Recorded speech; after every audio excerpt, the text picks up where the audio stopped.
And we are live. This is Sound Booth Theater Live. This is a cold read edition of Sound Booth Theater Live, and it is part two of Zero Recall by Sara King, part of the Legend of Zero series. And Sara has joined us yet again to pick on me while I read.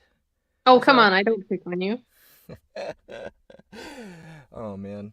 So I tried to get as much reading as I could get done last night. I probably didn't read far enough that I, almost through chapter 4 last night. I'm probably going to be able to get through more of that today in today's recording session. We have a 3-hour cold read day for today. And today we're going to meet characters like Davine, who is I didn't get to do very many of their voices in book one, and actually in book one, besides the forgotten short story, I only got to do I didn't get to do any Jahul either. So this is going to be fun because now I'm struggling to remember. Did I give the any Dreet an accent or anything in book one? I don't think I did I? I think it was just an I don't American remember. They need to standard. sound like Klingons. Like they're Right. just that's their mentality is they're very Klingon. Yeah, so we'll figure that out as we go. We basically have an entire chapter following one Dreet, who will, from what Sarah's told me, become a very beloved character by you readers. Um, and before we get started, I just wanted to let you guys know that we have another Forging Zero short story that has just released today on the Sound Booth Theater platform. That's soundbooththeater.com. It's only $2. It's about an hour long. It's called The Moldy Dead. And that is up for grabs, ready for you guys right now. Let me see. We've had, I don't know, like 15 downloads of it so far, which is nice. Yay! Yeah, let's see here. I did send out an email blast, so maybe that helped. Yeah, good, good. Let's see. Update. 13 people have bought it so far. So anyone who's here in the chat watching this stream, if you are interested in more from this series, that's super easy to consume, just $2. If you haven't read Sarah's series, The Legend of Zero, yet, if you haven't picked up the first book on Audible yet, this is another nice little place to start. You can It also is. you can also pick up the cold reads for Sarah's Alaskan Fire, which is free on the app. There's tons of stuff for you to get on the app that's free, by the way. So just get in there, pick up the Legend of Zero story, Moldy Dead, and then just start snarfing down all the rest of the free content. We have uh, 3 different free full cast sound effects and music audio dramas. We have a bunch of different short stories from Pinnacle Entertainment. We have some other short stories from Sara King that are free on there, and Tales from the Battered Mind. So yeah, guys, just go and have a feast. And of course, as you're watching this, if you are enjoying yourself, be sure to subscribe or share this link for the YouTube video on your social media platform of choice. Do whatever you can to help spread the word, because we need all the publicity that we can get for putting out such awesome audiobooks. And yeah, let's get this started. All right. So if you guys don't recall, um, we left Joe kind of hanging because he finally got confirmation that the person who was kind of pranking him was his brother. But I cut it off a little bit early there, not realizing that I only had like a page or two left of the chapter that I should have just went ahead and finished up. But I'm going to go ahead and finish chapter 2 off now, and then we'll move on to chapter 3, where we'll meet, is it Davine? I say Davin in my head, but I Davin. don't care. It's just the double I that's throwing me off there. So if you want Davin, I got Davin. No problem. All right, let's see. Where were we? Sam? The line went dead. There it is. Actually, Davin sounds better with Davin Gavora. like, because that's his full name and they use it a lot. So whichever one you think sounds better. Gotcha. All right. I think Daveen's probably going to be better. I think your instinct's right there. All right. So here goes. Joe's heart pounded like a hammer as he set the handset. Joe's heart pounded like a hammer as he set the handset back onto the receiver. He sat at the edge of the bed, staring at the phone, willing it to ring again. He stayed up the entire night. It didn't ring. Not that night. Not that week. Not that rotation. The next time Joe spoke with his brother was 9 weeks after Joe had moved into his... The next time Joe spoke with his brother was 9 weeks after Joe had moved into his permanent apartment. It was a rainy afternoon in September when Sam called. "Yeah." "Yeah," Joe said curtly, trying to get a foot into one of the new tennis shoes he had brought. For some reason... Okay, so we don't say tennis shoes, do we? We say tennis shoes. Like, Yeah. they're not the same thing, right? Tennis shoes. These, Tennis like, tennis shoes. shoes are shoes for tennis. Tennis shoes are just another word for sneakers, right? Yeah. Okay.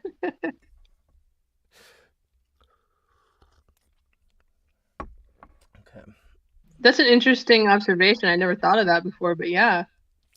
Well, I mean, it's just we don't think of them that way. That's just what we call sneakers. Tennis shoes. Yeah. All right.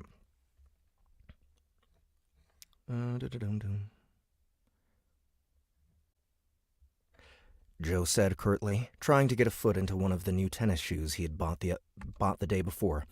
Joe said curtly, trying to get a foot into one of the new tennis shoes he had bought the day before. He was late for his morning run. A girlish voice giggled. Do you always answer your phone like that? Joe dropped the tennis shoe. Joe dropped the tennis shoe, his heartbeat quickening. "Sam?" That reminded me of Supernatural just now. You ever watch Supernatural? Oh my God, one of my favorite shows ever. "Sam? Sammy?" Yes. Perfect.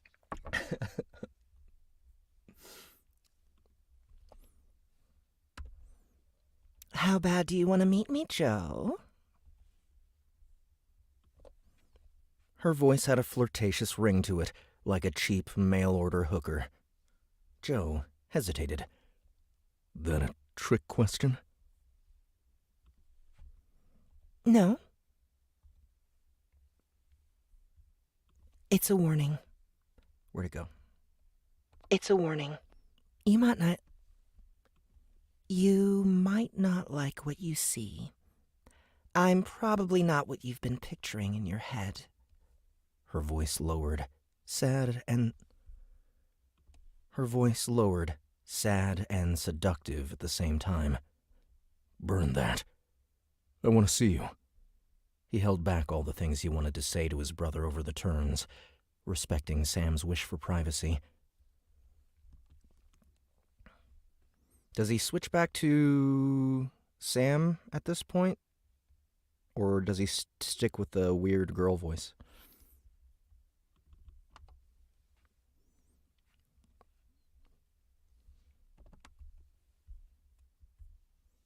Uh-oh. Sarah disappeared. I'm going to assume he sticks with the girl voice. Thursday. I'll be working at the Hungry Kitten in Nevada. Talk to Mindy. She'll set you up with something. "Sure," Joe said. Then, sensing his brother was about to hang up, he said, "Looking forward to it." There was a pause on the other end. Then, "Me too." The line went dead before Joe could say any more. Joe had to fight the impulse to hop on the first flight to Nevada. Instead, he forced himself to put on his other shoe and step outside for a jog. 2 5-foot-tall Huouyt peacemakers were waiting for him on his front steps dressed in Kongi black. Their long tentacle arms were twisted politely in front of them, their huge, sticky brown eyes mournful, their fleshy rows of air exchanges in their necks flapping as inconspicuously as possible, the way they always did before giving bad news. Upon seeing him, the brown-skinned Ureki flinched. They had obviously been waiting on his steps some time, and yet neither had dredged up the courage to knock.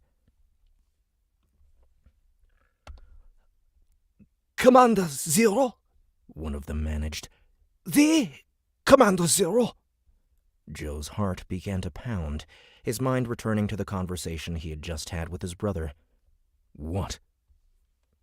Yeah. You're back. Yeah, sorry, I got a phone call. Patricia Li Wang says, I thought I wouldn't have time to listen to Forging Zero, so I sped it up a lot, but it was so good that I had to slow it back down because I don't want it to end! That's awesome. Thank you, Patricia. That's how narrators prefer you to listen to it anyway.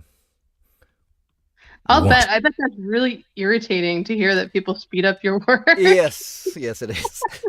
Yes, it is. Although I sympathize with them, and just don't tell me about it. Just don't tell me about it. Speed it up. Pretend that you listened at regular speed. We'll be happy. The Ureki who had spoken glanced to his partner, who continued to stare at the ground, mute. The first one turned back to Joe. His huge oblong eyes were filled with humble brown apology.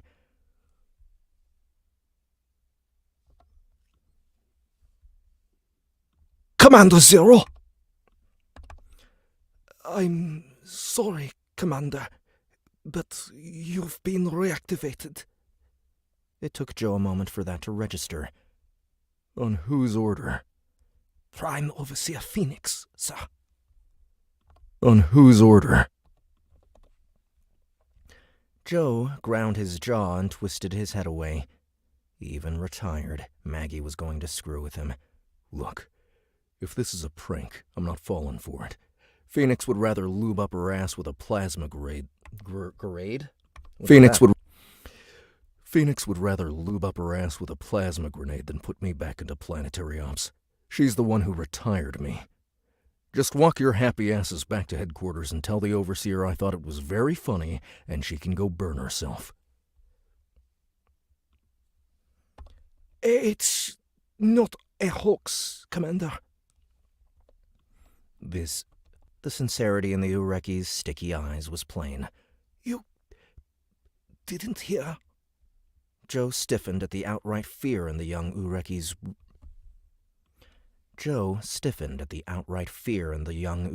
wrinkled brown face. What happened? The Dasha declared war, sir. Joe's chest seized. Every Kongi knew it was going to happen, and every Kongi prayed it wasn't within their lifetime. Ash, he whispered. He thought of all of his friends and groundmates who were going to die. Billions. How many of them? He finally asked. If it was just one prince, like last time, perhaps it wouldn't decimate the core. Okay, I've always been confused about this word. C-O-R-P-S. That is core, right? Core. Okay, just making sure. Like Marine Corps. That's what I thought. Okay.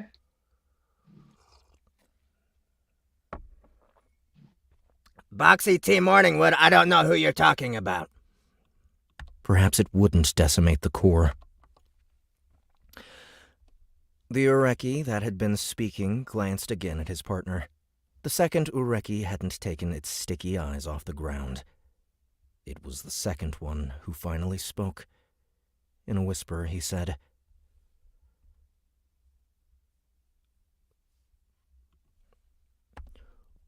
All of them. All right. So when that part came along, I was like, oh, what? He just got here. No, I want to see more Earth stuff. Oh yeah, well, it's in the end of the book. There's some more Earth stuff. Yeah. Damn it. It's like, what's going on Earth? Oh, it gets fun. Don't worry. It's like perfect. Well, I'm not gonna say it. Never mind. Just continue. Okay. Davin Gavora or Davin Gavora? I think the second one sounded a little better. Okay. Gavora, yeah. Chapter 3. Davin Gavora.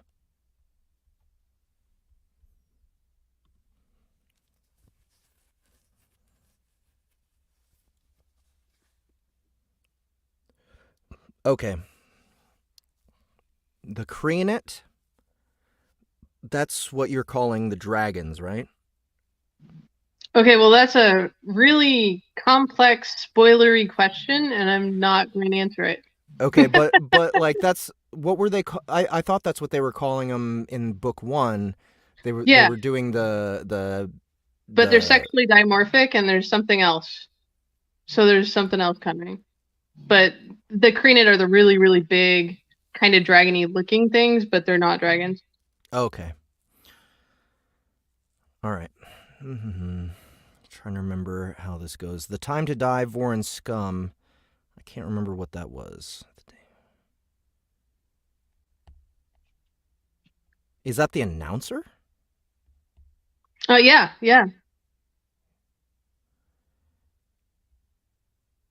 Okay, so I think if I remember this correctly, it's been like 10 years since I read it. But I think what's happening is he's in an arena. Yeah, I remember that. I'm just trying to get a species or something for the announcer. Oh, it's definitely going to be another Dreet. Another Dreet, okay. I would assume. And Vora is like the culture he comes from, or sort of the family. Yes, okay. It's the planet, but he's like a prince of the planet. Gotcha. He's one of the head honchos of the planet. Okay. But he's on A's right now, so it's like a clan warfare sort of thing. They captured him, and now they're like putting him to death, but they're failing. Right. So the announcer is going to be a Dreet too. Okay. So this is going to be tough because all the Dreet are big, right? And like you said, you want sort of a Klingon feel to their speech. Well, it's more the Klingon mentality. Okay. They don't have to be like all, rough Klingon voice. It's just that's how they think and act, is like a Klingon. Okay, so let's see. What would an announcer, an announcing Dreet sound like? That is not my forte. Probably slightly smoother, I'm gonna imagine. I feel like it's gonna be difficult to get a high-pitched voice out of one of those big-ass creatures, though, right? So. No, he'd be trying to rile people up, like, yeah, blood's coming, woo! Yeah. Time to die. Okay, so I didn't give him an accent. I'm cool with keeping him American.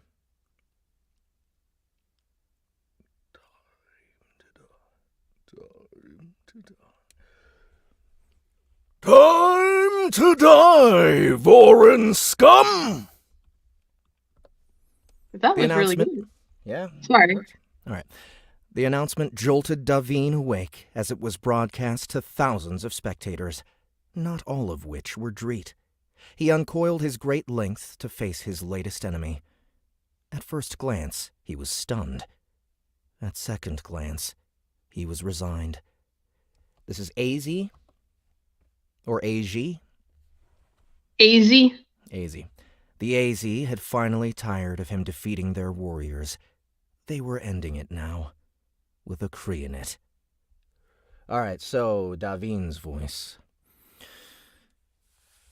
He's really big in like this book and other books. He's like one of the major characters, so something that you would not have a problem with voicing like a lot. Okay, so yeah, that's one thing I was gonna say is like I'm gonna be doing him a lot. I'm wondering if maybe a bit of relaxation in his delivery, like kind of like a dragon-like laziness, might be appropriate for him. He's a little dumb. Okay. Not like super dumb, just like a little oblivious. Like he's very focused. I don't know if that helps. I don't know how to help you. No, well, all right. I'm gonna try something.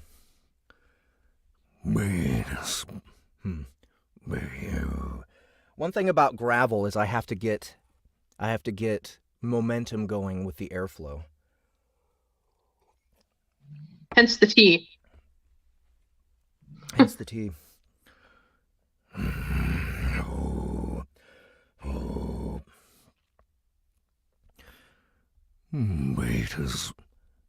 Vader's bones.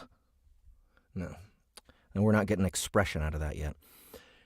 Vader's bones. Holy shit, man. Yeah? Is that all right? I don't know. It's like, can you actually do that for an entire book? I can't narrate that way, but I can keep some dialogue going with it. It's a pretty relaxed He's got a lot of lines. We'll see. We'll see. Vader's bones. Oh, I like the echo. Yeah, that's because it's a thought, right? Oh, okay. Davine thought, furious, but unsurprised at the AZ's cowardice, even compared to the Huouyt Dreet clans. Huouyt? Huouyt? Huouyt. Even compared to the Huouyt Dreet clans, the AZ were honorless Vagi. Through the narrow bars of his prison, Davine watched the scaly, rainbow-colored monster mindlessly grunt and tear at the floor of the fighting pit.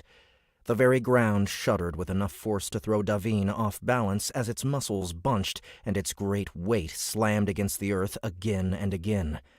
In its animal rage, the Creonate threw huge chunks of solid rock aside, some of which assaulted Davine's scales through the bars separating them.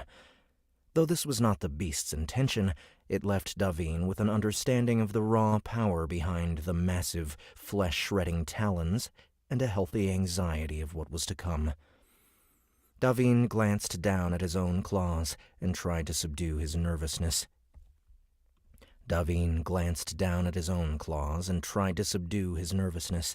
He had fought and killed to stay alive, though thus far all his opponents had been other Dreet. Knowing that in moments they would pit him against a creature that could tear his body to pieces with a single bat of its paw. Fuck. I thought that was going to be Jaw for some reason. Knowing that in moments they would pit him against a creature that could tear his body to pieces with a single bat of its paw, Davine felt a shameful pang of fear. He closed his eyes and repeated the mantra he'd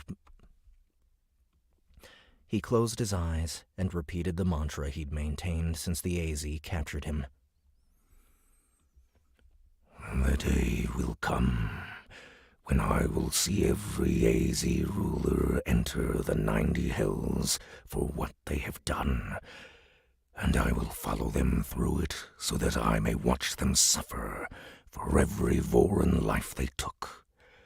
Then I will return, challenge Prozail for his seat, and make him dance on my tech before the masses. Holy fuck, that was good. Yeah. Okay. Yeah, that was keep good. it. Can you replay that? That with the echo and everything? Because that was fucking amazing. The day will come when I will see every AZ ruler enter the 90 hells for what they have done, and I will follow them through it so that I may watch them suffer for every Voran life they took.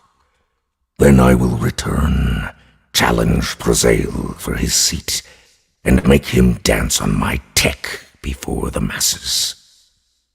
Fucking amazing. Oh my god. Yep. All right, cool.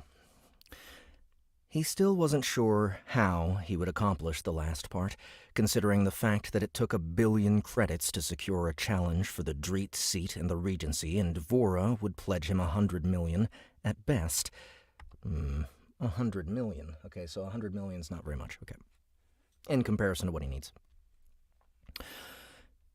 He still wasn't sure how he would accomplish the last part, considering the fact that it took 1 billion credits to secure a challenge for the Dreet seat in the Regency, and Vora would pledge him 100 million at best.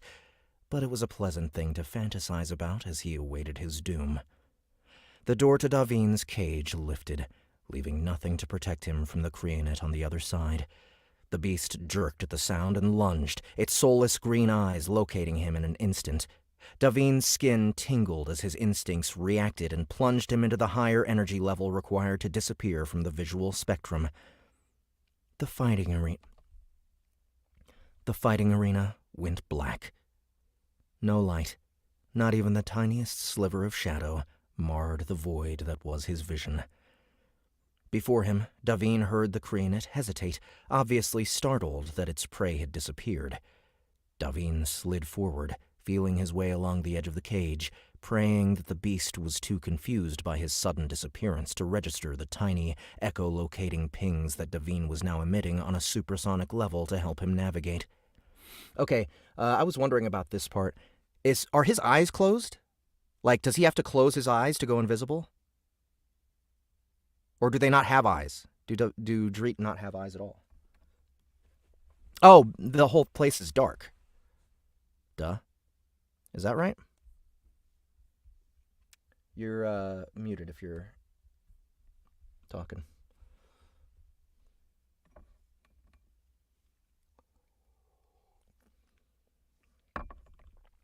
Supersonic level to help him navigate. Okay. She might be talking to her mom or something. He was not sure if Kreenet could hear them, but he knew Dasha could, and they were from the same planet, sharing the same common ancestor. He had to strike fast. Davin slid around the Kreenet until he was the one outside the cage. He had no hopes of escaping. The sides of the pit were glass smooth and sloped inward almost 10 rods. As a Voran heir, the AZ would keep him here until he died.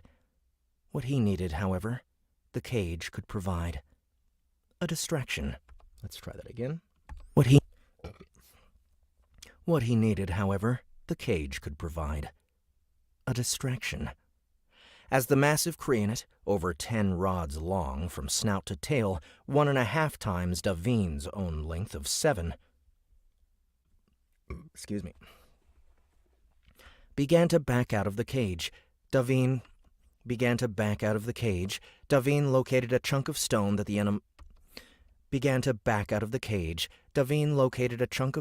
the animal had dislodged and carefully lifted it from the ground. As the Kreenet snorted and huffed, sniffing for him, Davin threw the chunk so that it clattered loudly against the bars. With a roar, the Kreenet began ripping through the metal that had held Davin for so long, its monomolecular black talons shredding it as if it were made of mud. Listening to it, feeling the curls of metal assail his scales as they were thrown aside by the mindless beast, a new plan formed in Davin's mind. He abandoned his ideas of killing the Kreenet and instead began moving across the floor of the pit, made rugged by the Kreenet's claws. He moved as fast as he dared, keeping his movements as silent as possible over the rubble the Kreenet had spread across the floor. Here in the open, he had no protection should the Kreenet realize where he had gone, and both he and his enemies realized it. All around him he could hear the echolocating pings of the AZ spectators as they excitedly charted his course to doom. Davin stopped near the center of the pit and picked up another chunk of rock. He hefted it once, pinged to judge the distance to the door to the vast underground AZ gladiatorial pens, then threw it. The Kreenet turned. Even as the stone was clattering to the ground, the Kreenet was atop it, systematically tearing holes in the floor, the wall, the door. The monster that had, millions of turns ago, driven the Dasha underground, now drove the Dreet guarding the monster that had millions of turns ago driven the Dasha underground now drove the Dreet guarding the exit of the pit deeper into the narrow corridor. He heard shouts of terror from the AZ cowards inside the gladiator halls, which only drove the Kreenet onward, though the hole it had created. He heard shouts of terror from the AZ cowards inside the gladiator halls, which only drove the Kreenet onward through the hole it had created into the chaos beyond. Davin waited. 3 seconds later, he heard the Kreenet scream as its handlers activated its collar. Oh, that's fine. Davin lowered the energy level of his scales, and instantly the scene appeared in gory color. Ivory AZ body parts covered the inside of the tunnel, which was all but blocked by the enormous body of the ancient iridescent-scaled Kreenet.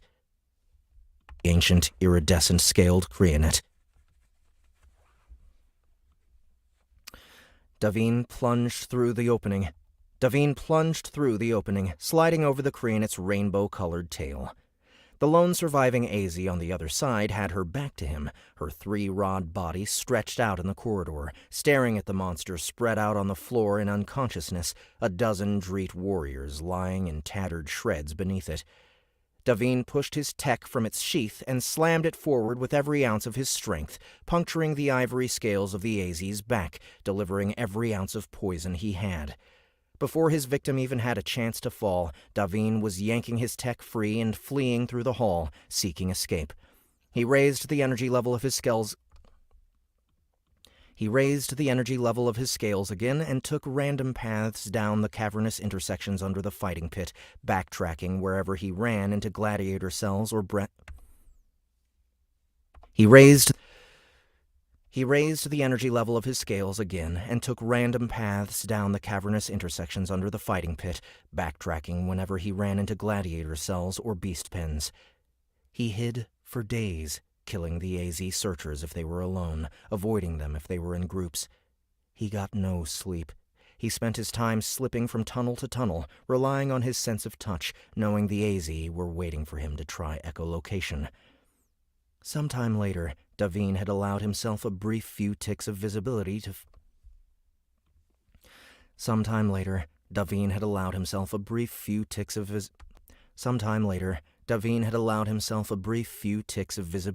feed on a gladiatorial pit beast when the Jahul found him. Sometime later, Davin had allowed himself a brief few ticks of visibility to feed on a... Damn it. Sometime later, Davin had allowed himself a brief few ticks of visibility to feed on a... So is this where I'm supposed to mock you? Yes. Sometime later, Davin had allowed himself a brief few ticks of visibility... There's so many different things I have to think about for inflection in this sentence. Oh yeah, it's a tough one. Yeah. Sometime later, Davin had allowed himself a brief few ticks of visibility to feed on a Sometime later, Davin had allowed himself a brief few ticks of visibility to feed on a gladiatorial pit beast when the Jahul found him.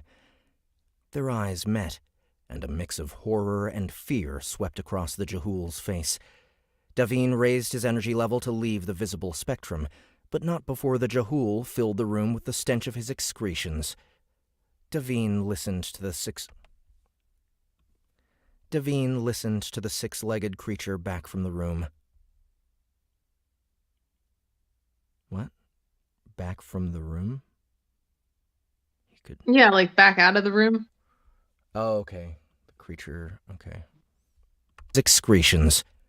Davin listened to the six-legged creature back from the room. He could hear the Jahul's internal pressure stretch his inner chambers, threatening to burst them over its sticky skin in a fragrant display of filth. In instants, the Jahul would be out of reach, the first witness that Davin was indeed alive. Yet Davin's honor refused to allow him to kill the Jahul. He was obviously a traitor of some sort, a delivery boy. He had nothing to do with this war between the Vorans and the AZ. To kill him would be almost as dishonorable as killing a slave. Still. Davin lowered his energy level again, whipped forward, and dragged the Jahul back into the room with him. He wrapped a ruby coil of his tail around the Jehul's midsection and shut the door of the dead beast's stall behind them, leaving them alone in the beast section of the gladiator pits. Trapped in his coils, the Jehul soiled himself again, making Davin's scales crawl where he touched the filthy creature. Do you know who I am? Davin demanded, wrapping himself further around his prey.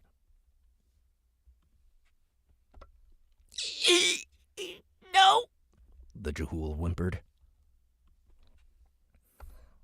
I came to deliver a few crates of food for your exotics. They're not my exotics. Exotics! They're not my exotics. Davin snapped, disgusted the Jehul would mistake him for an AZ. Couldn't he see his scales were red, not a disgusting, pitiful white? They said this was the storeroom. The Jehul whimpered. I'm sorry. I didn't know. A new wave of filth flushed out through the Jehul's pores, over his quivering green skin. Davin released the Jehul disgustedly, intending to rid himself of the sniveling creature before he spread his reek all over Davin's body, possibly lock him in the beast's old cell. Then he stopped, his brain only then registering what the sticky, revolting creature had said. You're a traitor.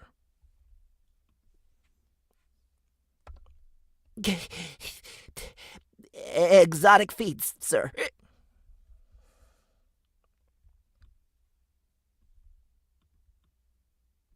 A traitor? Exotic feeds, sir. The Jehul said. He nodded at the box. He nodded at the box of food he'd placed outside the dead beast's stall. I've got more in my cargo bay. Davin eyed the wooden box, which smelled strongly of some sort of alien meat. And metal. Davin briefly wondered why a box of food would be filled with metal. Then he cocked his head at the Jehul. You have a ship. The Jehul seemed to sense something was wrong, for his beady black eyes went wide. No, sir. I mean, yes, sir, I own a ship, but part of my agreement with the AZ is I won't help runaways. Do you know what it is like to dance on a tech, Jehul? The alien's black eyes went wide in horror. Unless you want to learn, Davin warned. You will help me. Understand? But the other treat. The Jehul started to back away towards the door, and Davin lashed out again, easily dragging him back with a single arm. I will kill the other Dreet if they try to stop us, Davin said, only ninths from the Jehul's huge, bulging, wet black eyes. The eyes, like everything about the Jehul, disgusted him. He could not imagine having to eat the rank, dripping creatures, as were once their fate as a prey species before the formation of Congress. But I risk my livelihood, the Jehul babbled, soiling itself yet again. Davin had to fight the instinctive urge to release the disgusting thing and wipe his hand. His hand? Hold on. Is he holding him with his? I thought he was coiled up with the snake part of his body. He's grabbing him and coiled. He grabbed him, coiled around him, then released the coil, then released him, then grabbed him again. He does have arm. Okay. Wipe his hand. Which was, of course, the mechanism's purpose. Make them too disgusting to touch, and therefore to eat. all I have. It's all I have. Your livelihood or your life, Jahul. All I have. All I have. Your livelihood or your life, Jahul. Davin snapped, lifting the Jahul half a rod off the ground, until they were eye to eye. Decide now. Decide now. The Jahul's bald, leathery, yellow-green skin grew splotchy and dark. It trembled in his grasp, its 6 spindly legs twitching for purchase. I'll help. Davin twisted his head. Davin twisted his head and neck until he was peering at the Jahul from the side.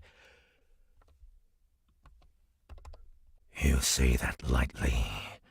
You betray me in any way, and I swear by Beda's bones I shall kill you before I die. Ugh. It's very easy to run out of breath with that voice. Yeah, I could imagine. I'll be right back. I'm going to get more tea.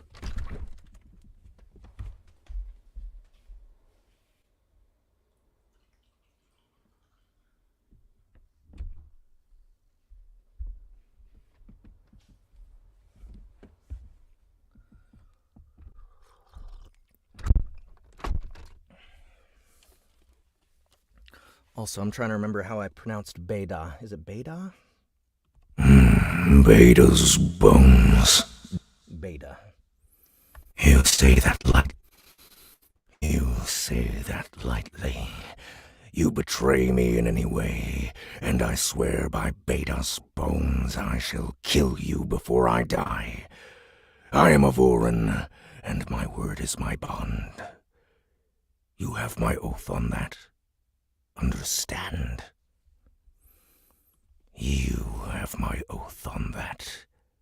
Understand? I understand. The Jahul whimpered. Davin lowered him to the ground and released him, shamed at how he had bullied the lesser creature. Should it be ashamed? And released him, shamed. I think it could be used either way. Okay, I'll leave it alone. I'll leave it alone. He would certainly serve penance in an extra hell for his crimes. He would certainly serve penance in an extra hell for his crimes. You will not be impoverished for helping me, he added, feeling somewhat guilty. I am the heir of a great family. I will see you find trade with my clan. I will see you find trade with my clan. The Jahul's small black eyes went wide and flickered to the diamond of white scales that marked the center of Davin's scarlet forehead. You are Davin Gavura. Davin watched him, saying nothing. They think you fled the pit. They're looking for you in the city. The Jahul's voice caught. Let's try that again. They think you fled the pit. They're looking for you in the city. They're looking for you in the city. Those freaking hiccups. It's like they're constantly almost about to burst from the inside. Yeah. You have a 2 million credit bounty on your head.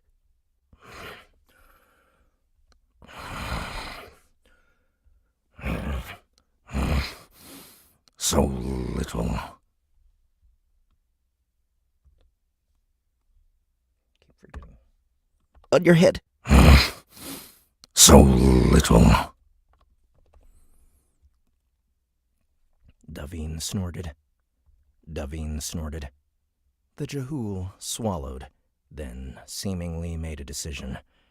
He glanced behind them at the closed door. Come, disappear. I will lead you to my ship. I warn you, Jahul, if you are misleading me... You'll kill me, yes, the Jahul said. You said as much already. Please, hurry.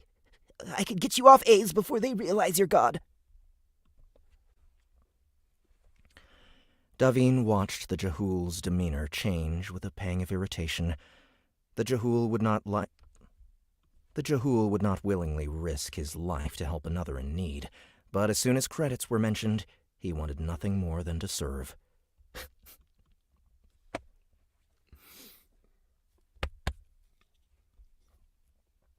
There was a reason why the immoral little monsters were often strung up by their legs to die of exposure upon the Vorin homeworld. However, Davin was in no position to be choosy about those who helped him. The Jahul would serve his purpose, and once he had, Davin would pay him and send him on his way, with all the blessings of the 90 gods. Excuse me. Anyone who helped Davin achieve his revenge would forever have his gratitude. And, as the Jahul led him through the underground prison, Davin's body tingled with anticipation. His revenge would be soon in coming. In less than a turn, he would return with an entire armada of Vorin elite and crush this honorless planet to dust. Getting his coils on Prazail would be tougher, but Davin might be able to take out enough loans with his brethren to see the disgraceful AZ worm skewered, segments of his 10-rod body staked to fortresses all over Vora. The Jahul got him safely through the gladiatorial tunnels and helped him onto the ship without even seeing another Dreet. Once their ship had left atmosphere and Davin was sure the Jahul did not mean to sell him back to the AZ, he allowed himself some rest. Something slammed into the ship almost as soon as Davin closed his eyes. Davin instantly hunched into a defensive position. If there was one thing that unnerved him, it was the idea of war in space. Bombs and ships, especially, were unnatural. Cowards' weapons. That he had to use ships at all was distasteful to him. "We were caught," he demanded. No, the Jahul whispered. He was staring at the controls. Ace, it's... Davin heard something strike the ship and he flinched. Ace is firing at us. Ace is firing at us. Davin heard something strike the ship. Nope. He hated technology. So many things could go wrong with it. Even then, he could see the next missile puncture the hull and squeeze them all out into space. Even then, he could see the next missile puncture the hull and squeeze them all out into space. No, the Jahul said. It's gone. Something else struck the ship, making the entire vessel shudder. Davin fought down panic and said, "Then who is shooting at us? The AZ won't follow once we leave their space." The Jahul's hand was shaking, and for the first time, Davin noticed the thin sheen of excrement on the alien's skin. He was terrified. Davin snapped an arm out and dragged the Jahul closer until he writhed under Davin's sharp stare. "Tell me what's going on. Tell me what's going on," Davin ordered. "Who is shooting at us?" No one. That's pieces of... No one. That's pieces of... The Jahul's skin slickened again. "Pieces of what?" Need more water.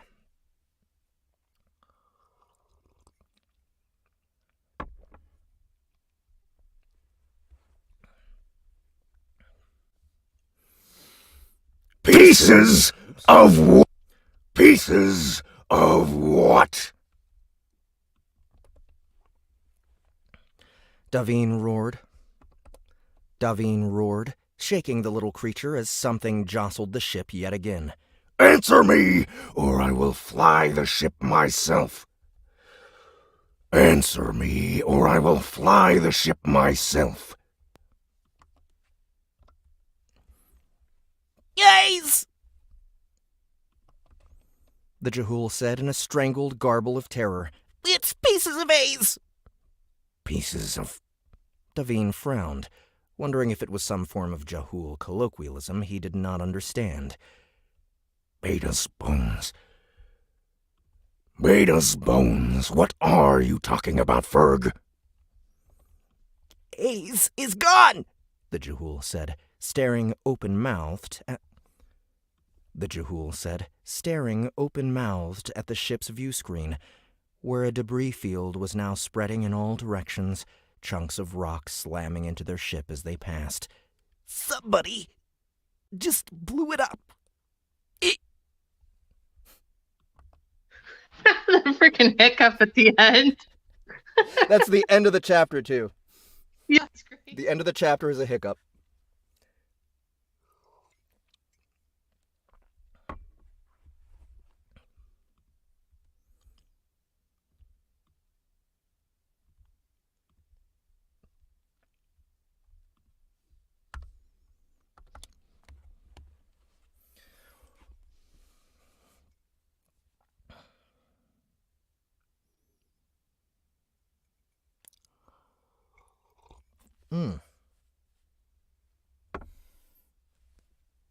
Okay, so I gotta go for like 2 minutes. There's somebody coming to pick up chicks. I'll be right back. Picking up chicks, man! Let's go pick up some chicks! Yeah! Okay, so, dealing with 2 new characters here. Okay, so I'm kind of unsure here.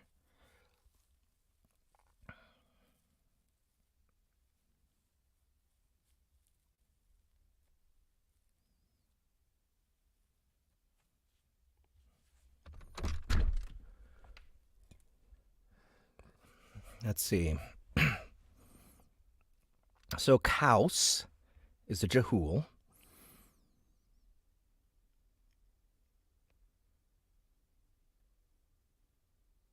And Jerate. Maybe Ait. A-I-T. Okay, I'm back. Sorry. What was that? Okay.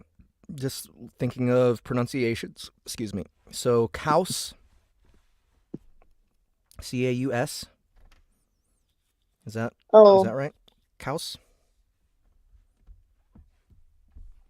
This is chapter 4. I'm thinking that's a Jehool, so it really doesn't matter. Yeah, I thought Kaus was... Yeah, okay, right.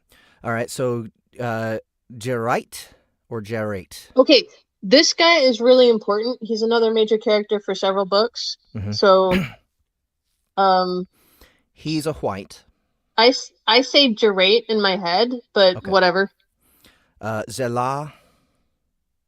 Yeah, the Zela family is really big. They're like the most the wealthiest in like all the Huouyt, so they're mentioned a lot. But Jerate, however you say him, you're going to be saying him a lot. Okay, so Jerate. I'll just go with Jerate. Okay, so Kaus is a Jehool. Is Jerate in his Jehool pattern right now, or is he just showing up as a Huouyt? I think he's in a Jehool pattern. Okay. I think. Yeah, because it says that they share a pattern. They share a similar bodies. That's why I was wondering. Oh, yeah. Yeah, it says it right there. He's definitely in a Jehool pattern. Okay, but Kaus still knows he's a Huouyt, though, right? No, because he's going to kill this guy. Oh. He does. Oh, I see. He doesn't actually say his name, does he?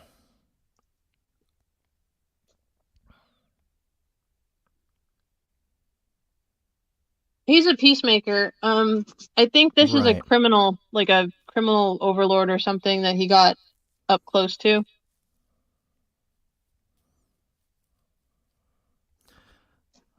Okay, so Jarate, we want a Jahul voice for him at first, but then he's going to reveal himself to be a Huouyt at some point. He's not, that's right, okay. I was like in and out of consciousness when I was reading this chapter. You're like really quiet all of a sudden. Is that because really? I had to answer a phone call, or is that like... I don't know, maybe. Your it's end? Possible. Did you might have accidentally, it might have changed the volume of your phone. Okay, so I'm going to close this and come back because I can barely hear you. Okay.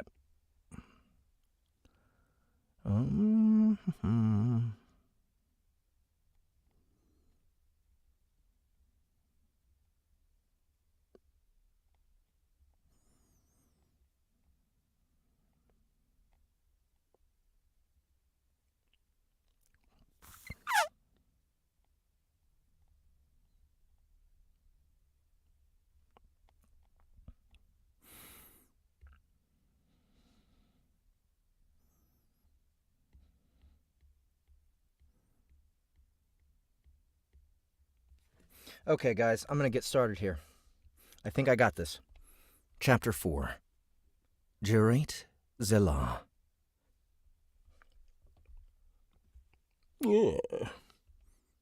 My friend, come in. Shall I summon servants to file your feet?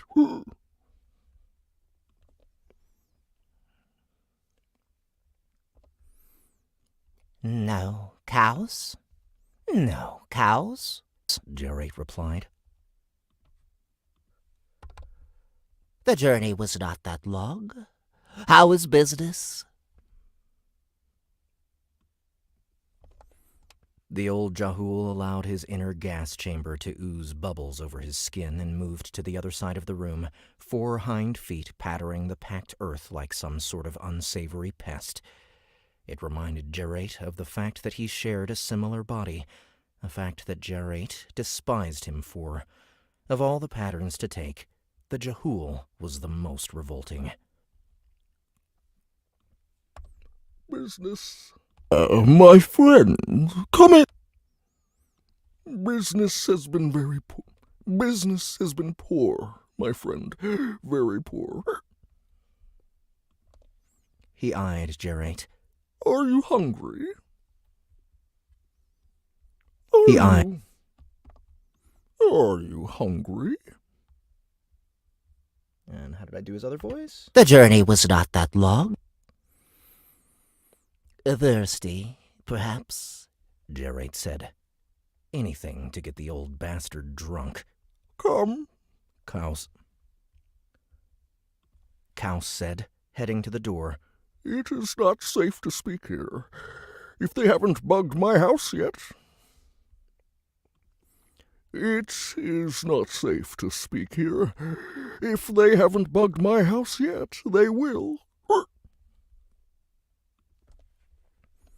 Jarate cursed inwardly. Oh, there you go. Got you back. Jarate cursed inwardly. Jarate cursed inwardly. He'd been told to keep the Jahul within the house for monitoring at all. Jarate cursed inwardly. He'd been told to keep the Jahul within the house for monitoring at all times.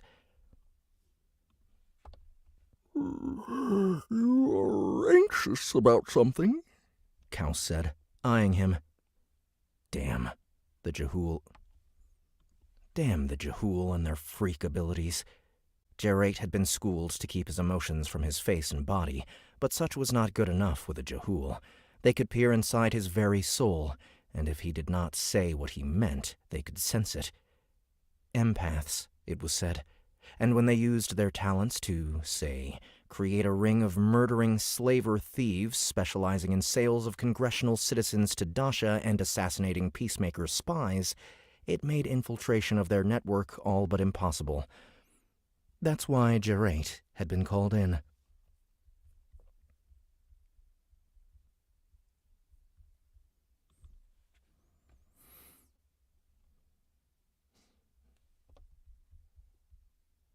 Thirsty?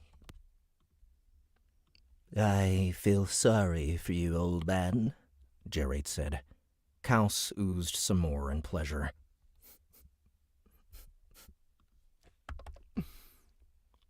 Don't. They can monitor me all they want. Congress will never stop me. Not legally, anyway, Gerate said. You're too good. This seemed to amuse the old Jahul. Their assassins cannot touch me. I can sense a Huouyt 6 marches away. Gerate cocked his head at him. Truly. I've been told no species in Congress has the ability to sense a Huouyt in pattern. I can. Like night and day. Kaus motioned a stubby, 3-fingered hand toward the door. Huouyt are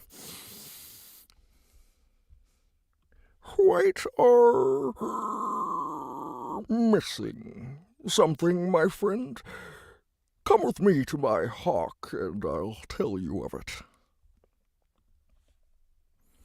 Though the proposition of figuring out the Jahul's very irritating secret for ousting his species in pattern piqued Gerate's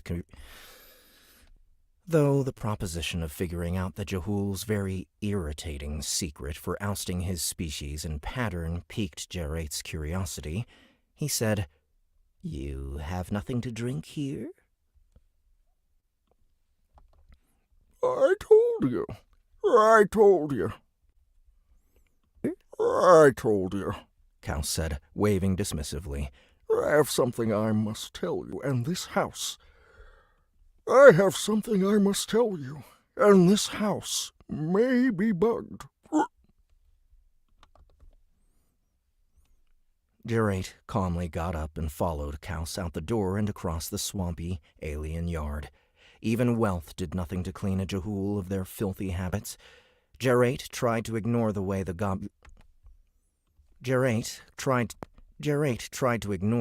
globular alien plants squished between his toes as they walked. It was supposedly a treat, something only the richest could afford. To Gerate, it was simply disgusting. Kaus led Gerate onto a Ruvmestan-plated hawk, and Gerate silently noted that the...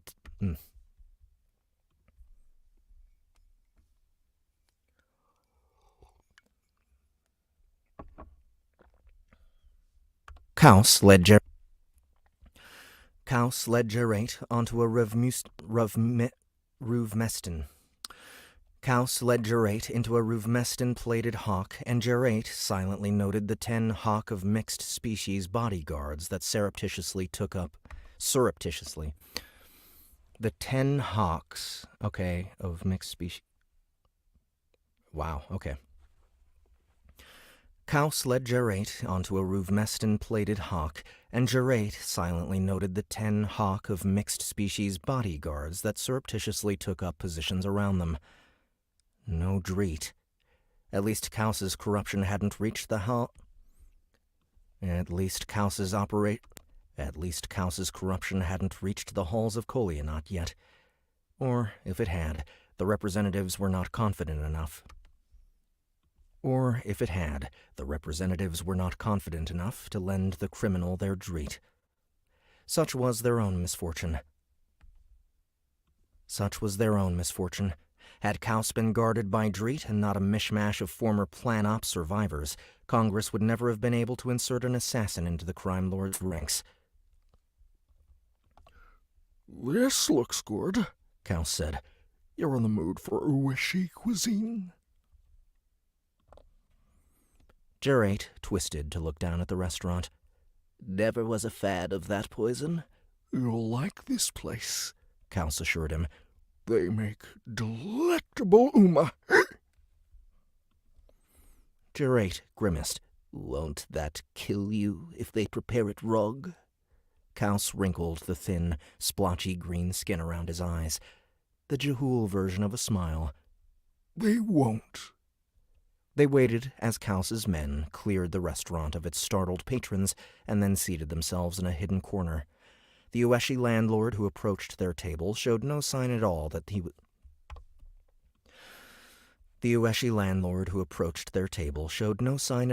was disturbed by the sudden visit from the most dangerous crime boss on Bolin.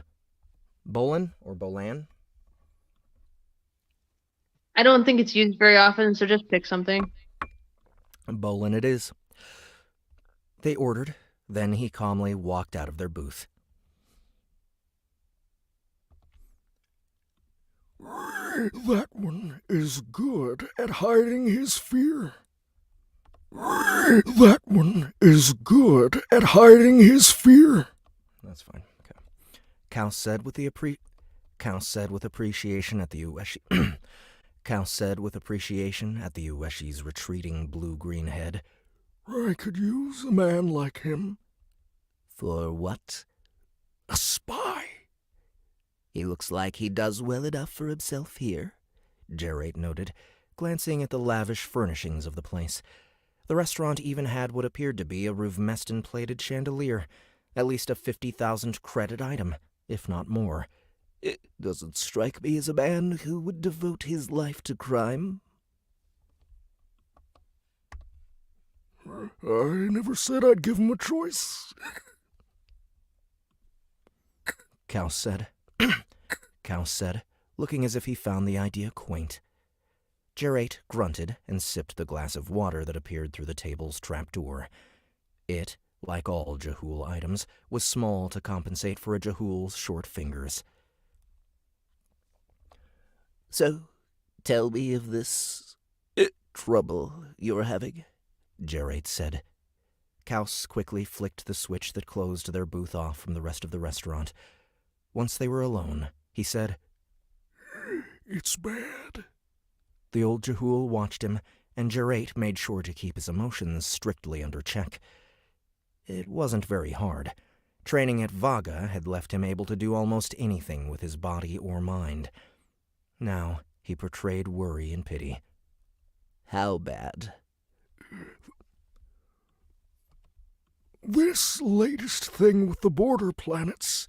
Kaus made a disgusted gesture at the restaurant. The foodstuffs. Congress was unappreciative of my involvement, to say the least. Huouyt glanced up at the vent in the ceiling. Kaus followed his gaze. This place is not bugged. I've never been here before. Read about it. Read about it? Read about it. Got it. I've never been here before. Read about it. Ah, Huouyt said. He motioned for Kaus to continue. So you stole some food from the colonies. Weren't they having bad times with the military overdraft? Kaus snorted. If the supplies were important to them, they would have spent more guards. No. I don't know if I've ever snorted like that before in my life. I'm going to keep it. If the supplies were important to them, they would have spent more on guards. So, several million citizens starved to death to the shortages. Nope. So, several million citizens starved to death due to the shortages. Kaus blinked his inky black eyes. Whose side are you on, Taki? We both know they all would have lived if it weren't for the military conscripting too many of our citizens, and therefore consuming more than their share. Huouyt bowed his head in concession. And now Congress wants you dead.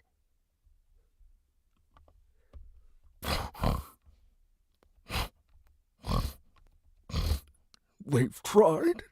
Ever since I orchestrated that freighter of non-Saba colonists to go to the Dasha. Huouyt schooled his features to show surprise. You sold colonists to the Dasha? Aren't the non-Saba rare? It takes them hundreds of turns to spot a child, yes? Kaus waved a disgusted hand. They're worth almost a lobe of Ruvmeston apiece, and the freighter was completely unarmed. 800,000 of them. When I see a Carwick bulb, I pluck it. And it has made you very rich. Oh, you have no idea. All right. This would be his internal monologue as Right. like how he's gonna sound forever. Right. Like, and he spends a lot of time in actual white form. Mm-hmm. So yeah. Okay, so is Gerate, is he gonna be kind of a good guy? He's a good guy, yeah. He's Okay. the only white in the story so far that has a conscience. That's what I figured. That's what I was picking up from him. And do you already have like a backstory as far as his planet and stuff? Shit. Give me a second. Because I mean, if you do, that's something like because I've already established some things, right? And I don't even remember which planets, right? Like remember in the he's a law, so he's tied very heavily to Morinth, which is the planet that Vaga is on. So okay, if you have he's another one of the like the sort of assassin class people. Yeah, the upper class, yeah. All right. They're the ones that are trained how to shapeshift and stuff. Like really like specialized in that. Gotcha. I'm gonna grab some more tea real quick.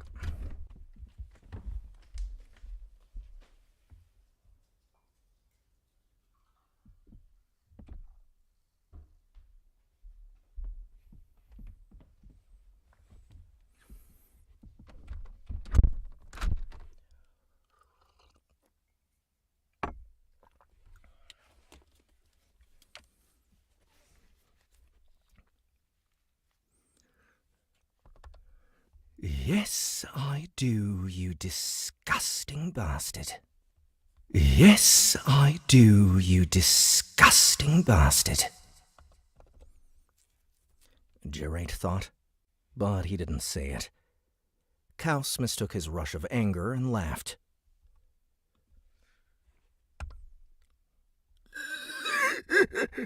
Why, my friend? He cried, slapping a filthy hand against Gerate's shoulder. Okay.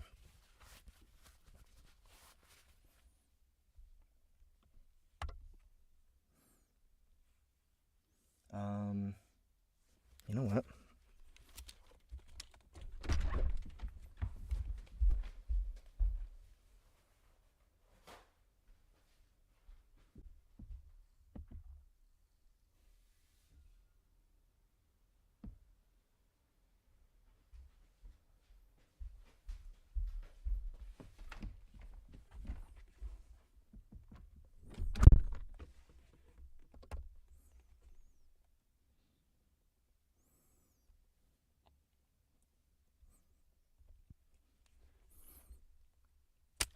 I do believe you are jealous.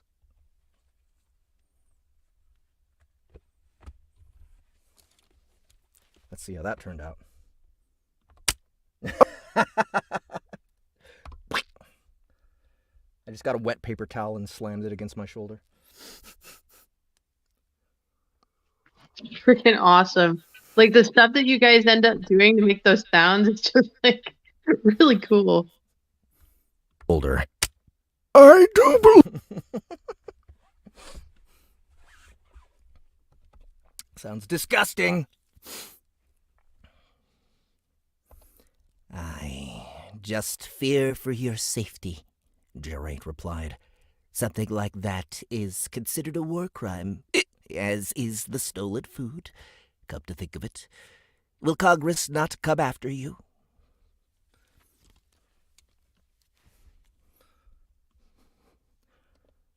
Kaus made a sound of complete disdain.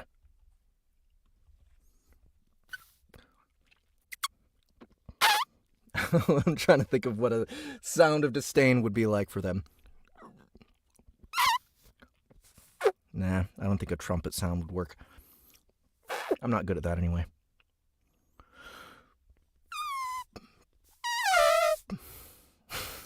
I don't think I could translate that into speech anyway. And it's right into the mic. You're turning purple. Yeah, I can't do it. I can't do it. Let them. Congress has tried before. 16 times. I killed every one of the white scum myself. Which was untrue. Usually, Kaus huddled in a corner while his cronies did the dirty work, but Gerate wasn't about to remind him of the fact. So, how do you spot these assassins, Kaus? Gerate asked, knowing he was putting himself in danger with every tick he prolonged the conversation, but curiosity aided him. He hated things that did not make sense. I've always wondered.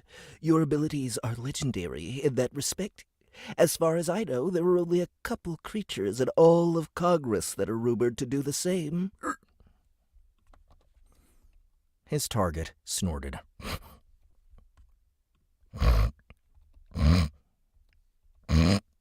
Between you and me? Of course, Gerate said. The Jehul leaned across the table and lowered his voice. I think the white are without soul, my friend. Either that or their damn eyes. Something about their damn eyes shields it, cuts it away, covers it like a casket. You understand? Gerate immediately grimaced. That was something he would be cutting from the recording before handing it over to the 12th Huouyt. That was something he would be cutting from the recording before handing it over to the 12th Huouyt. But Kaus misunderstood his discomfort and lifted a hand to continue. I love how dumb he is. Yeah, they're all really dumb. Like the Jehul in general are pretty dumb. But they make up for it with their empath abilities. They can basically read people. But even then, like he can't even use it to like sniff out this guy. So yeah, but funny. This guy's really good. This guy's like the best. That's why they sent him in. But Kaus misunderstood. Now, hear me out, my friend. Hear me out. I'm not suggesting they're not sentient. Gods, no. White are smart. Smarter than you, smarter than me, smarter than those extinct slime mold Goiji. Somehow I doubt that, Gerate said wryly. But their eyes... Kaus shuddered. The only ones I've never been able to read have been the deformed ones.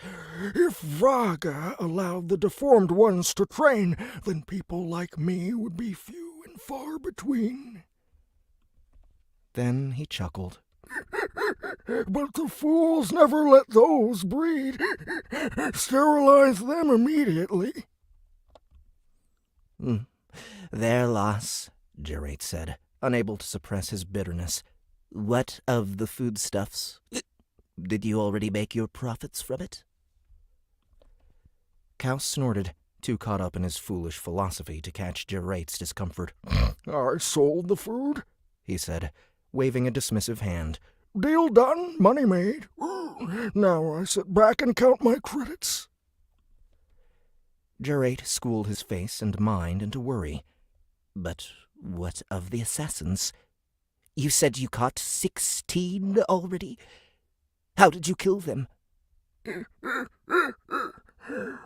Slowly.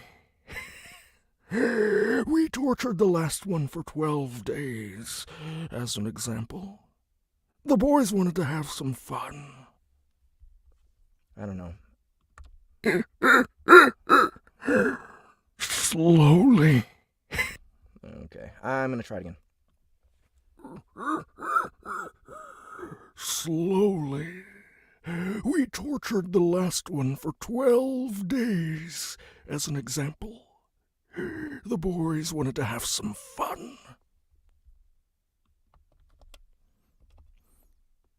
Like, I like him being so ridiculous, but then you get these windows of Creepy. actual menace, you know? Yeah, like he's what I'm getting from you when you're doing it is like exactly like it's little windows of just like total psychopath creepy that has no morals. It's awesome. Jerate's hand tightened shamefully of its own accord. Manja had disappeared 3 weeks ago. They had hoped his death was quick. Some, including Jerate, had gone so far as to hope that he had somehow been kept alive. "I see," Jerate said softly, fighting a flush of fury. Kaus's black eyes flickered toward him with surprise and nervousness. Jerate knew the empath had felt his unprofessional rush of anger. Are you feeling all right, Dougie? Kaus asked carefully. And let's go revisit his voice. "Yes, I do, you disgusting bastard." Okay. 12 days. They tortured him for 12 days. Jerate found it difficult to concentrate through his anger, and chose a different poison for the Jehul than he had been planning. Jerate found it difficult to concentrate through his anger, and chose a different poison for the Jehul than he had been planning. One that took its time to kill. "Not well, no," Jerate informed him. "They were my brethren. The last was my protege." Kaus's tiny black eyes widened, and he moved to flip open the... Kaus's tiny black eyes widened, and he moved to flip open the booth once more. Jerate's hand fell upon his and rested there. Kaus froze utterly as Jerate shoved a spine through his palm and injected a poison under the crime lord's skin. Kaus's mouth immediately fell open, and his skin shifted from a gray to a yellow-green to a black as he emptied every waste splatter he had over his dying body. Slowly, the crime lord slumped forward on the table, bulging black eyes wide as they stared up at Jerate.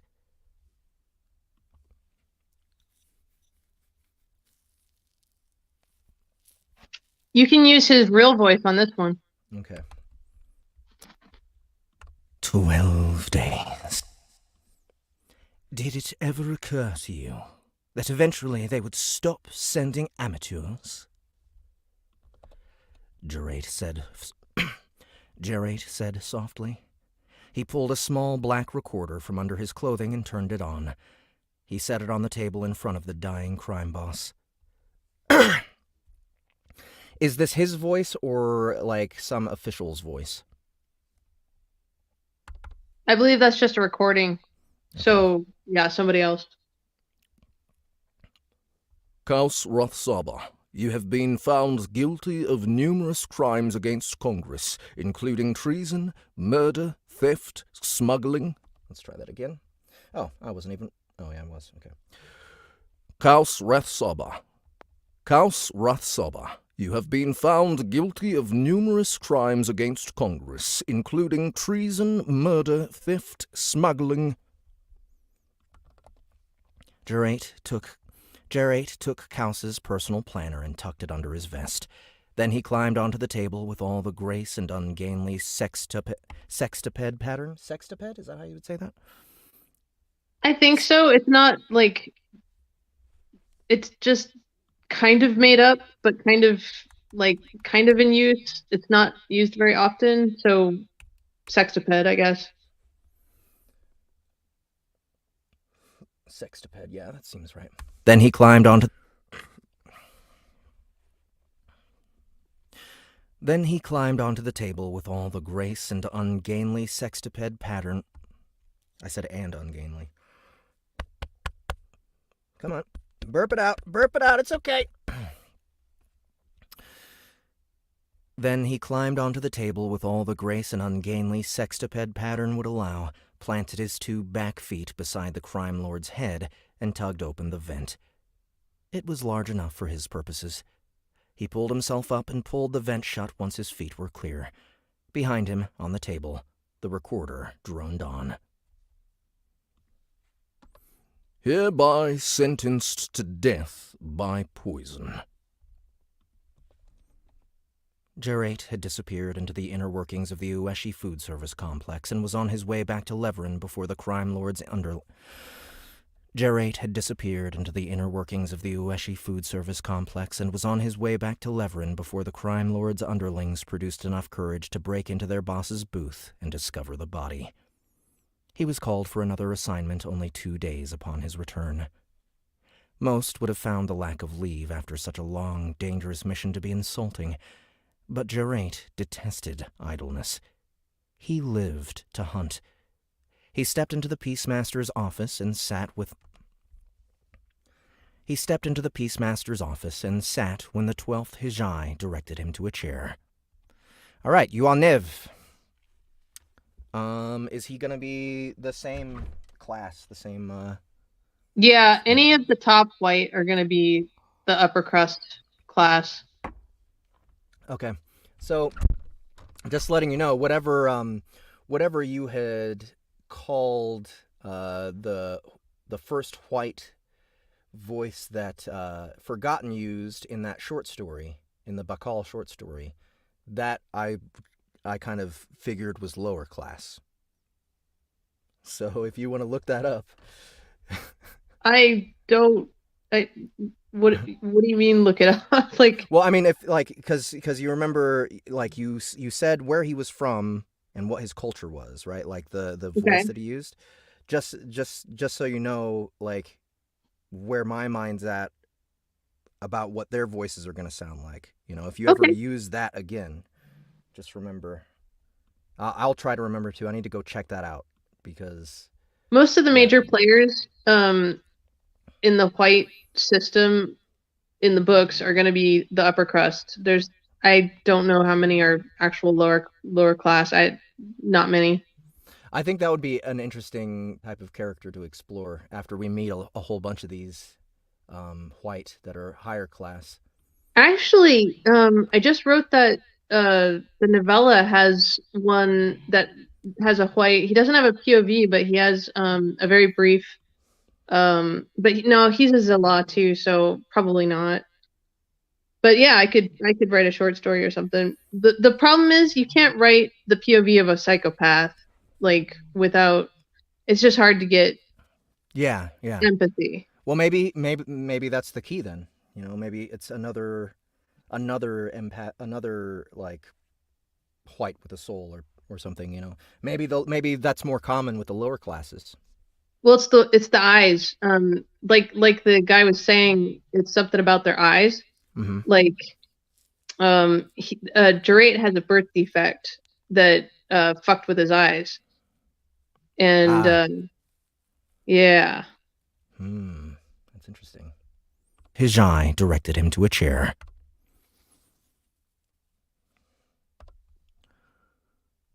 I don't suppose I have to tell you that was well done, Jarate. Huouyt regarded him from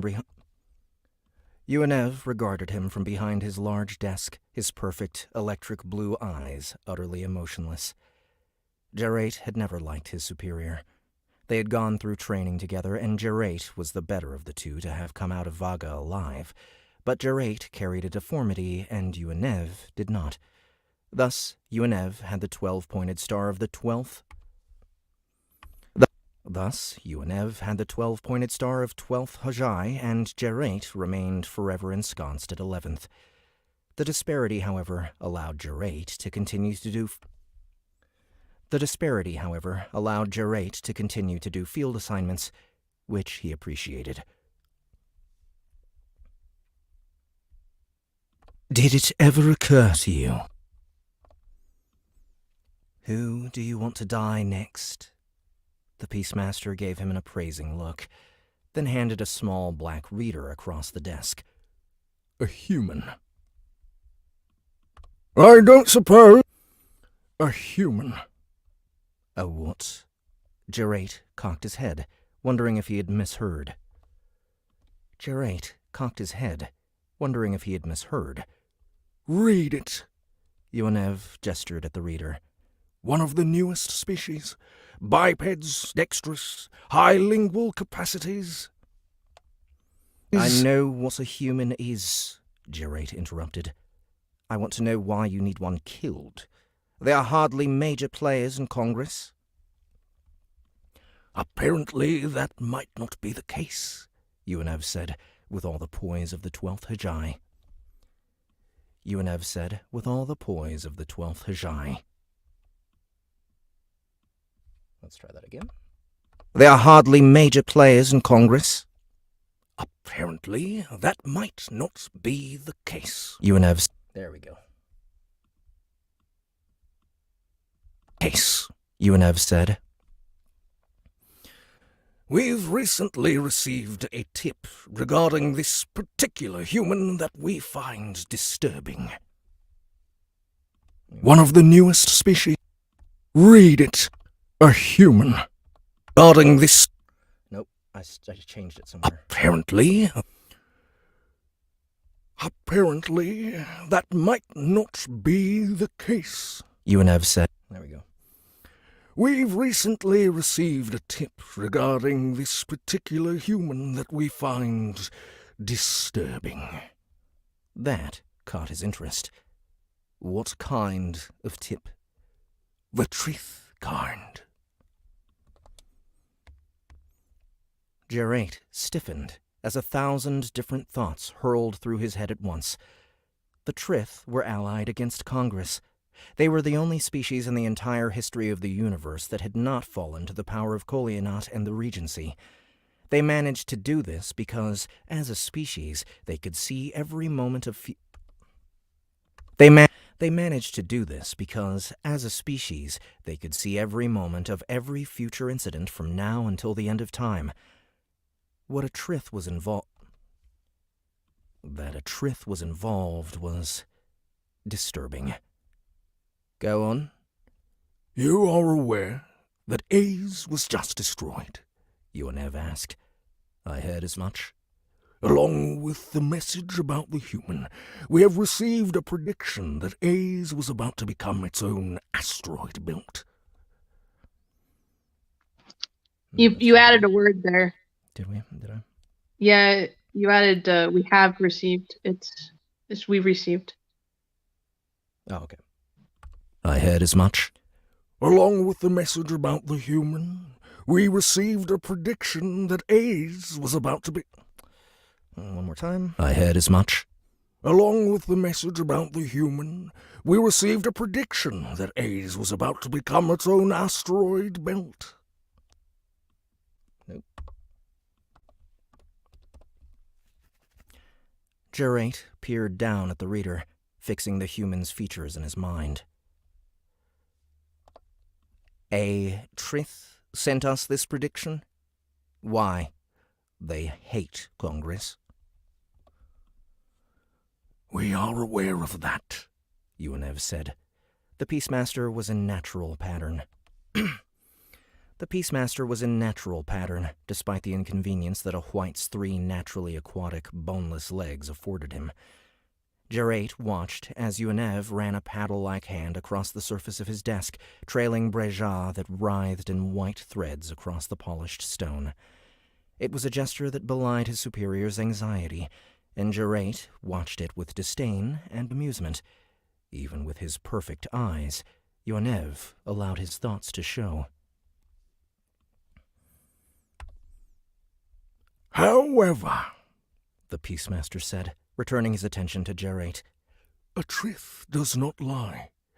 And if even a fraction of what it predicted in its message comes true, this human must be killed. What was the prediction? It told us, before we even knew that Dashavalin existed, that this human would vanquish it. Gerate leaned forward, interested. There was more. Otherwise, you would give it your blessing and see it on its way. Yuanev's perfect, mirror-like eyes held Jerate's as the Peacemaster inclined his head.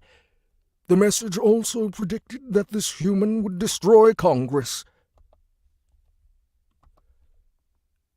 Really? Really? Congress. Really?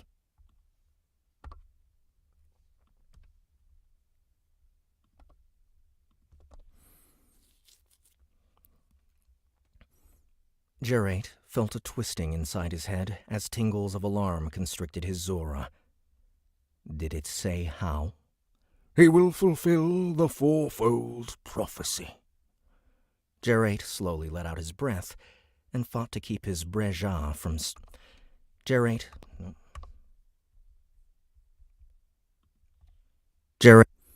Jerate slowly let out his breath and fought to keep his breja from rippling against his skin like a raw recruit.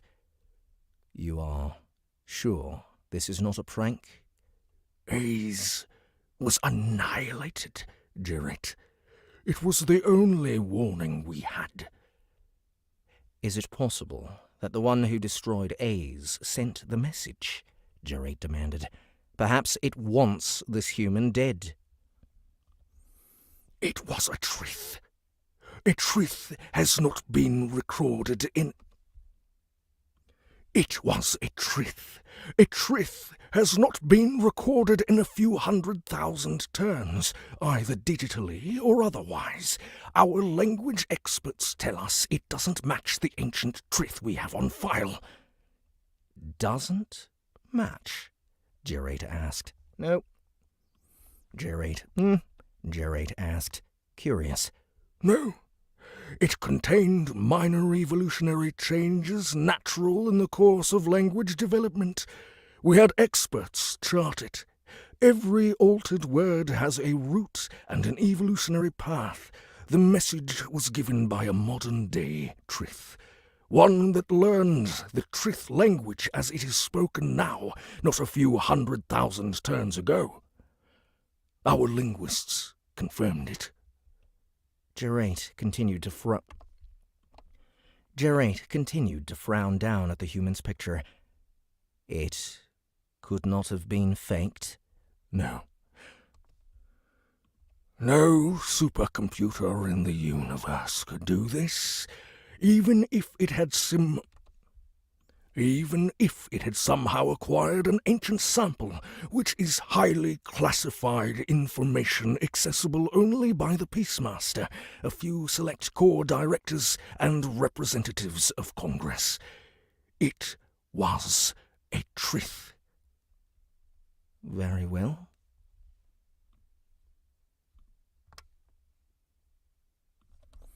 Jerate said, still somewhat confused.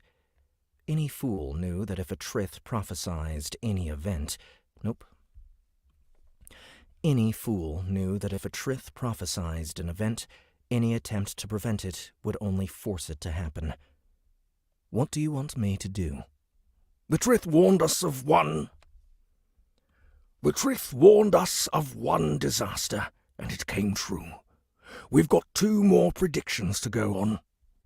Slowly, it dawned on Jerate what his superior was asking.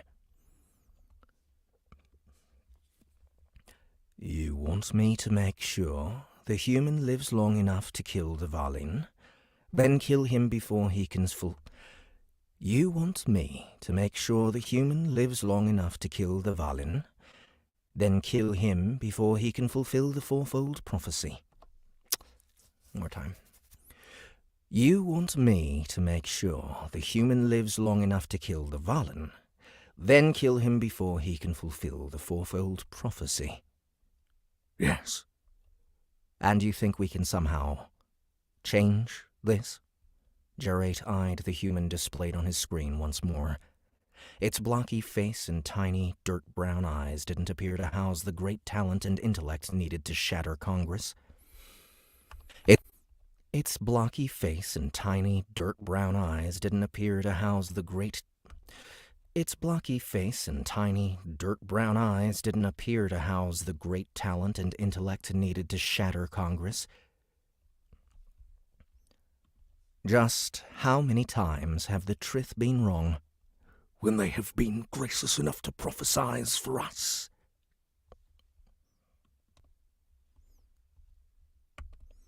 Huouyt snorted. Never. And what makes you think they'll be wrong this time? Joe asked. Still, I keep going and keeping the English accent through into narration. Jarate asked, still confused as to why Huouyt was trying to fulfill one prophecy and not the other, when the intelligent thing would be to simply kill the human outright. Because if you fail, then I will send another, Huouyt replied. And another, and another. I'll send the whole of the Peacemakers after him if I must. The human will never survive to see his destiny. And you're sure this is his destiny? This nagged at him. Trith were not usually so generous in their observations. There's another human, one who trained with him in basic. She has been making similar complaints against your target for 50 turns, ever since she had a Trith visit of her own. Jerate's breja rippled. So long? Why has no one dealt with it before this? Your target appears to be one of the most decorated soldiers in Congress. Happens to be. Oh, what did I say? Appears. Your target happens to be one of the most decorated soldiers in Congress, Huouyt said with a wry look. 6 Costas to his name, despite his former groundmate's constant intervention. By all accounts, it should probably be more like 14. By all accounts, it should probably be more like 14. Suddenly, the thought that this human would fulfill the fourfold prophecy became much easier to imagine.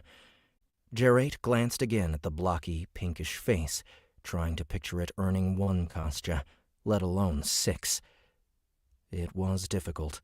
When Jarate looked at the creature, all he saw were brittle bones to break, tiny eyes, and a fragile brain casing. Finally, Jarate said, 6 kostjas. That would never have stopped us before. He also had a Dosha prince backing him, one we wholly respected. You mean you were afraid of him? Huouyt's electric blue eyes showed no reaction. His representative McVall's brother, Prince Bakal. Your target is Commander Zero. Jarate twisted his face. This sounds like it might be annoying. Not overly. Follow the human. Become his friend. Then once he fulfills the first prophecy, kill him before he has a chance to fulfill the second. Leave no trails back to us. Become his friend, Jarate said, idly scanning. Jarate said, idly scanning the information on the datapad. How? You will be assigned to his Planops ground team starting tomorrow. A ground team, charged with killing Dasha. The unpleasantness increased by several notches in Jerate's mind. He scanned the photo. Has it occurred to you that I might die on Neskfat before I have a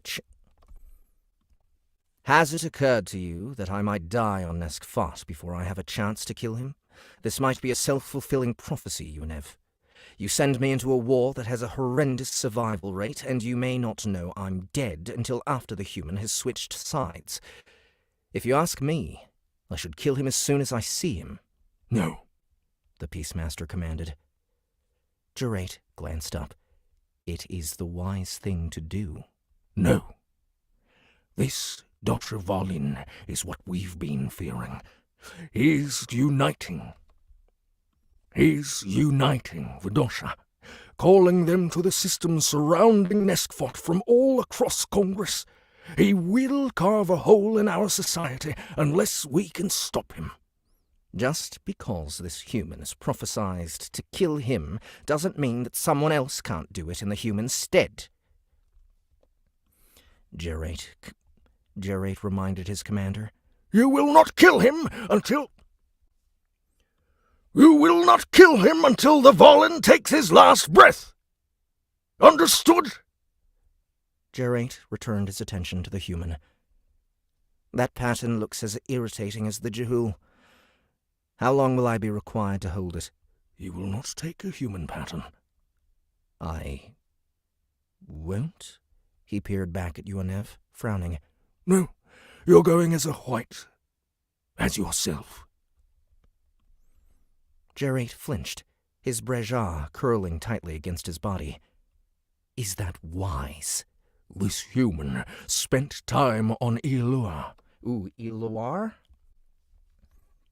Okay, so that's one that's going to come up a lot. So in my head, it's Elor, but I don't care. Elor, got it. This human spent time on Elor, Yuanev said. He is reputed to be able to spot a Huouyt. Jurate snorted. He'd heard that before. I just killed a Jehul crime lord. If anyone could have spotted me, it would have been him. You go as yourself, Yuanev said again. Your natural pattern. No disguise. Jurate Zelar Ven Morinth, younger brother of Rijan Ven Morinth. Oh! That was the moldy dead guy, right? Yeah, the one that was mentioned in the beginning. Yeah. Varga trained, #1 in the kill rankings, a peacemaker on loan from the 12th Hijai, due to Overseer Phoenix's request. The reader began to tremble in Jurate's hand before he calmed himself. You are the only one outside of Varga who know... You are the only one outside of Varga who has seen my true form. I should at least take the shape of another Huouyt. No! You will be on Commander Zero's ground team. You will need to change shape in front of him. You will go without a pattern. Jurate had never allowed anyone else to see him for what he was. To do so now. Slowly, he said, Since leaving Varga, I have made certain to keep my deformity hidden, remaining in borrowed patterns, giving my shame no chance to assault another's eyes. It's the only reason the purists have overlooked the fact I left Morinth. If I flaunt my deformity in public, the other Huouyt will call for my death. Yes. Will this be a problem for you? Yuanev asked. His perfect eyes were like cold mirrors. Shame and anger twined within him like lovers. No, Jurate said, locking his misery away. I can kill in any pattern. That was a nice ending. Where are we at? 6:51. All right. So we got another hour and 10 minutes to go. I'm going to start on Chapter 5 here in just a minute. But I just wanted to say thank you again to everybody who's here and do a little advertisement. Make sure to go to soundbooththeater.com if you want a bonus short story of the Legend of Zero series. The Moldy Dead was just released today, and it's only $2. So you can sign up on our website and pick it up there. It's super easy. We have our own app on iOS and on Android. You'll be able to find the links to that on our website as well. And then you'll be able to purchase and purchase and download The Moldy Dead and listen on your apps. So yeah, it's about an hour. I think it was an hour and 4 minutes. pretty good deal for $2, I think, especially since this is such a cool story. And yeah, the brother of the character that I was just playing, one of several, Jerait's brother is one of the main characters of The Moldy Dead. No, that's not true. No. That Moldy Dead happened like about 1.5 million years ago. Wait, I thought that was his name though. Is it a different Rejon then? Rejon, I thought he was Rejon van Morinth. One second. I don't think so. Now I want to look it up. Let's see here. And I don't actually have the Moldy Dead in front of me, so I can't look it up. I got it. Let's see. But Rejon was mentioned in Zero Recall already. Was he? Okay, maybe I'm mistaken. I might be. Let's see. I might have been lying to you guys. Hold on.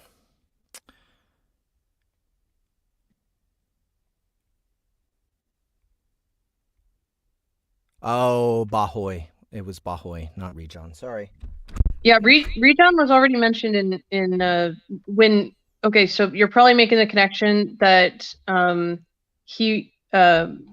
that Forgotten was like looking him up and talking with him. He was looking. Okay, he was talking with Rejon, but he was looking up his brother. Gotcha. Oh, right. Rejon is he's from chapter 1. Got it. Okay, cool. All right, yeah, so go pick that up, guys. The Moldy Dead on the Sound Booth Theater app. And also, there's more Sara King short stories on there for free. There's a cold read of Sara King's Alaskan Fire on there for free. That's Zach Johnson narrating it. Cold reads are basically unedited versions of our audiobooks that we put up so that you can listen to us mess up or just listen to our process as we figure out our voices and stuff. Zach rarely messes up. He's got a really nice high accuracy rate when it comes to his narration, so you're kind of just getting like just the raw audio of the evidence of him not fucking up, really. Yeah, he's amazing. I freaking love like listening to him. Holy fuck. And he did such a good job. Yeah. So yeah, guys, go check all that out. And if you are enjoying your time here with the Zero Recall cold reads, please subscribe to the channel. Hit the little notification bell so that you know when the next one is coming up. I actually misspoke yesterday. I won't be doing all 5 days this week for cold reads because Friday morning I'm flying out to Seattle, and I won't be back home until late Sunday night. So the 5th cold read is going to be on next Monday. But yeah, you'll get notifications when we schedule the next cold reads on YouTube. And yeah, just check all the links in the description below, guys, for all sorts of goodies. Forging Zero, book 1 of this series, is on Audible as well right now, so you can go pick that up if you want to. And yeah, let's get on to chapter 5, which I haven't read any of. And I hadn't read any of this conversation that he had with the other Huouyt either. So I've been literally cold reading for the past 30 minutes now, I'd say. All right, so we got I'm gonna do another hour and 5 minutes of narration for today. Let's see.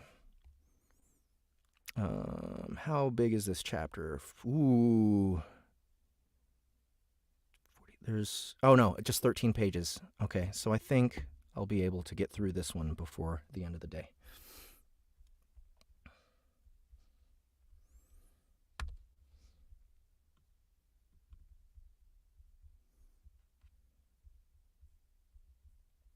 I'm really looking forward to playing as Jerait some more.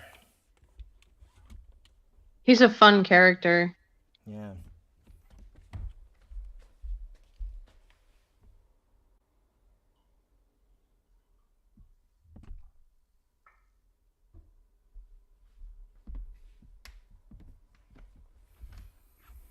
And when I say fun, I just mean he's like, he's got depth to him. He's not really funny. He's kind of the straight man. Yeah, that's why I like him. He seems very serious. So extremely serious. Everybody else kind of like him and Joe are the serious ones. Yeah, I would like, I want to see like some of that soul pop out some more, and like some of his, decision making, right? Like he seems like he's gonna be a good source of what's the word? Conflict within himself. Totally atypical Huouyt, though. This is a weird one, and I haven't been able to write a Huouyt that's like not like him because they're just too psychotic. Yeah. All right. Huouyt, good guy. Interesting. Okay, here goes. Chapter 5, The Hungry Kitten. That's nice. Chapter 5, The Hungry Kitten.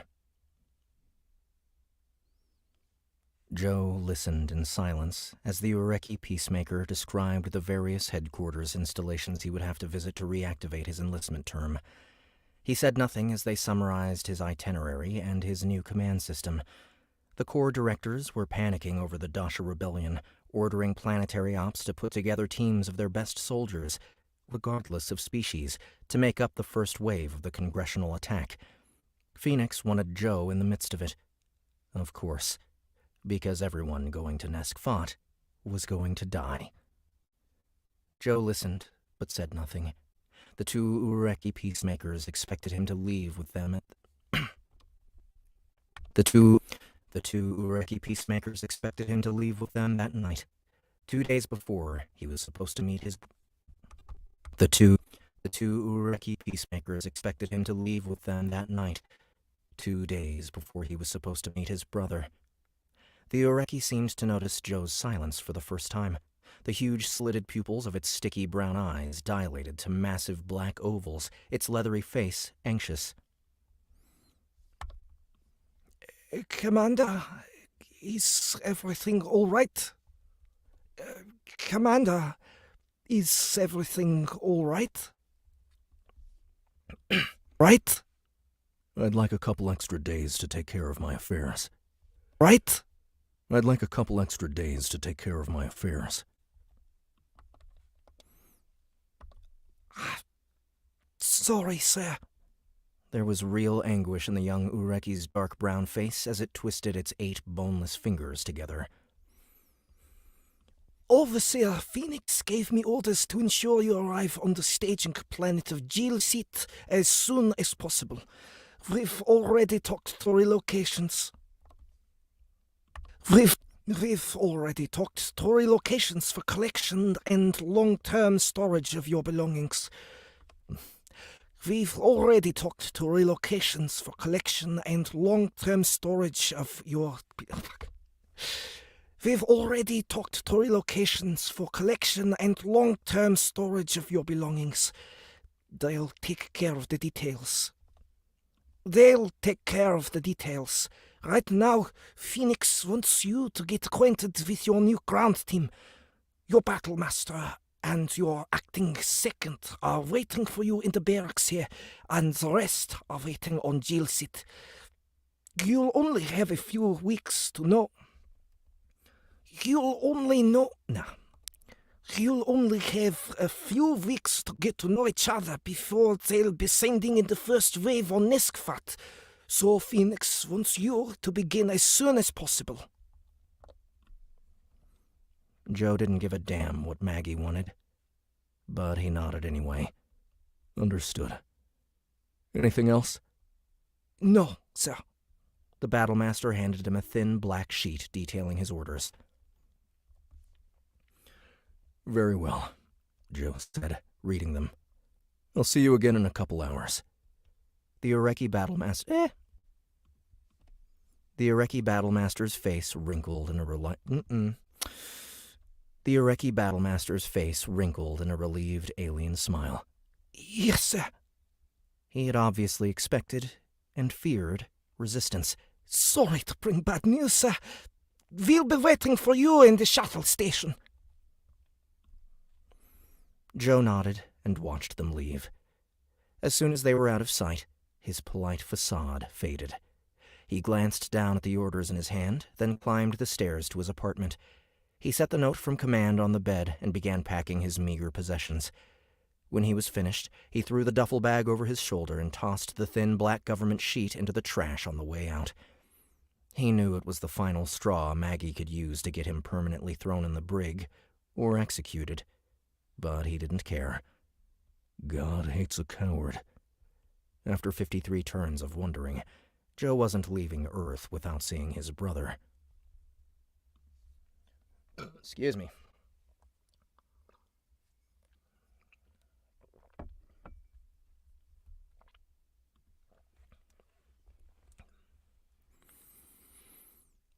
"12 hours later, Joe was in Nevada. I don't know the proper pronunciation of that state. I don't think I've ever had to say it for a... I think there's multiple. Like, depending on, like, your location, colloquially. There's Nevada, there's Nevada. Okay, I'm going to say Nevada. 12 hours later. I pronounce it Nevada, but it looks like people from Nevada prefer it to be pronounced Nevada. 12 hours later. 12 hours later, Joe was in Nevada. He found the hungry kitten half an hour outside of Las Vegas. He set the hawk down in the sun-baked parking lot and stepped into the dusky interior. Music and the scent of cigarettes wafted back to him as a bulky man in sunglasses stopped him to check for weapons. He grunted at the tattoo on Joe's right palm, but otherwise said nothing. Joe paid the cover charge and walked through the heavy red curtain into the din of the dance room. Finding the contorting, skimpily clad women strange without the hormone-induced musculature and bald... Finding the contorting, skimpily clad women strange without the hormone-induced musculature and bald, pale skin of a Kongi, Joe found a quiet table and sat down. "Any idea where I can find Mindy?" Joe asked the mostly naked waitress who came to take his order. The overly tanned woman gave his pale skin a suspicious look. "Who's asking?" "Joe Dobbs." "Never heard of you." "I was told to come here." "Sure you were. You look like a cop." "I'm a Kongi." Joe held up his right palm.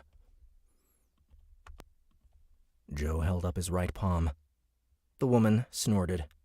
"Fake?" "You know it isn't." She gave him a patronizing smile behind too much makeup. Look, guy, I've got other people needing drinks. You gonna order or what?" "Just tell Mindy I need to meet our friend sooner than expected."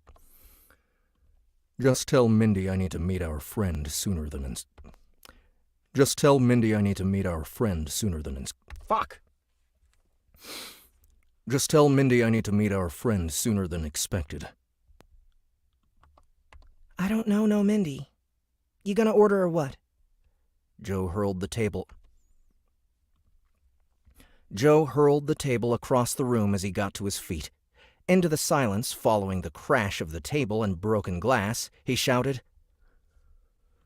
"Look! They're calling me back, and I just want to see my brother before I gotta go die! Look! They're calling me back, and I just want to see my brother before I gotta go die on some burning Dasha planet! Why's it gotta be so goddamn difficult?" He kicked over a chair, sending it careening across the room to shatter against the wall.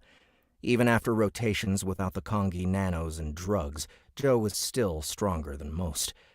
The bouncers converged on him, and Joe, already in a foul mood from going AWOL, threw the first punch. He was doing all right, knocking out 3 and keeping the rest at a wary distance, until one of them drew a taser and fired it at him. Then the 3 that were still conscious began pounding his face into hamburger. Then the three that were still conscious began pounding his face into hamburger. Joe passed out long before they tossed him on his head in the dusty parking lot and took to... Joe passed out long before they tossed him on his head in the dusty parking lot and took to tearing apart his hock. When he woke up, Joe was sprawled in the dust behind the building, curled amongst the trash bags. He grunted and righted himself, then stumbled around to the front. 6 police hawk lined the parking lot. 2 more hovered near the road. Joe ducked back behind the building, his heart pounding. Hey!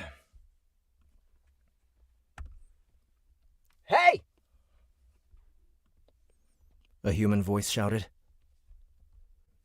You there! Joe clenched his right palm tightly to keep the tattoo from showing. Then he turned back to face the officer that had spotted him. The uniformed man looked up and down, then his face twisted. This is a crime scene. Go sleep it off somewhere else. Joe blinked, then realized the man thought he was drunk. He knew that could very well work to his advantage, but he was puzzled as to why they hadn't arrested him yet. Crime scene? Yeah, you didn't know? Biggest takedown in 20 years. Crime boss called Ghost. Was gonna meet his brother or something. We're still looking for him. The crime boss? The brother. Pain arced through Joe's chest. You arrested him? No, I just told you we got the crime boss. The guy gave him a disgusted once-over. Man, you look like you got worked over by a dreet. Go home and clean up. This place won't be open for a while. Maybe never. Looks like Ghost was using it as a front. Got a room full of counterfeit bills in the back. Joe felt his world crumbling.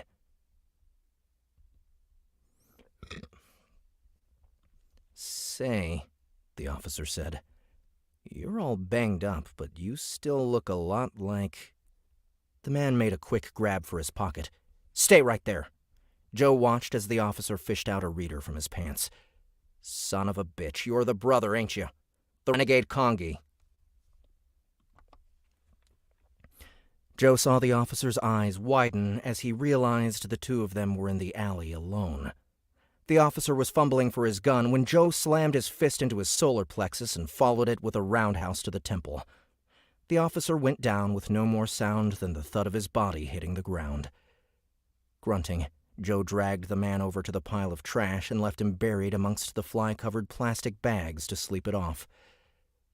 Then he went looking for Sam.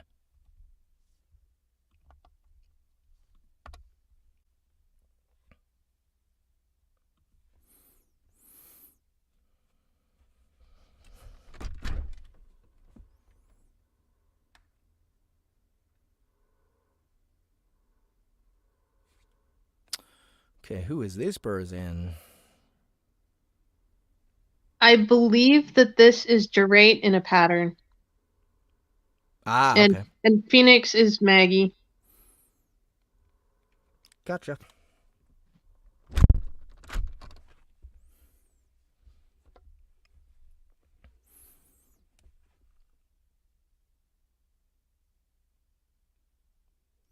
I hear you know quite a bit about Prime Commander Joe Dobbs.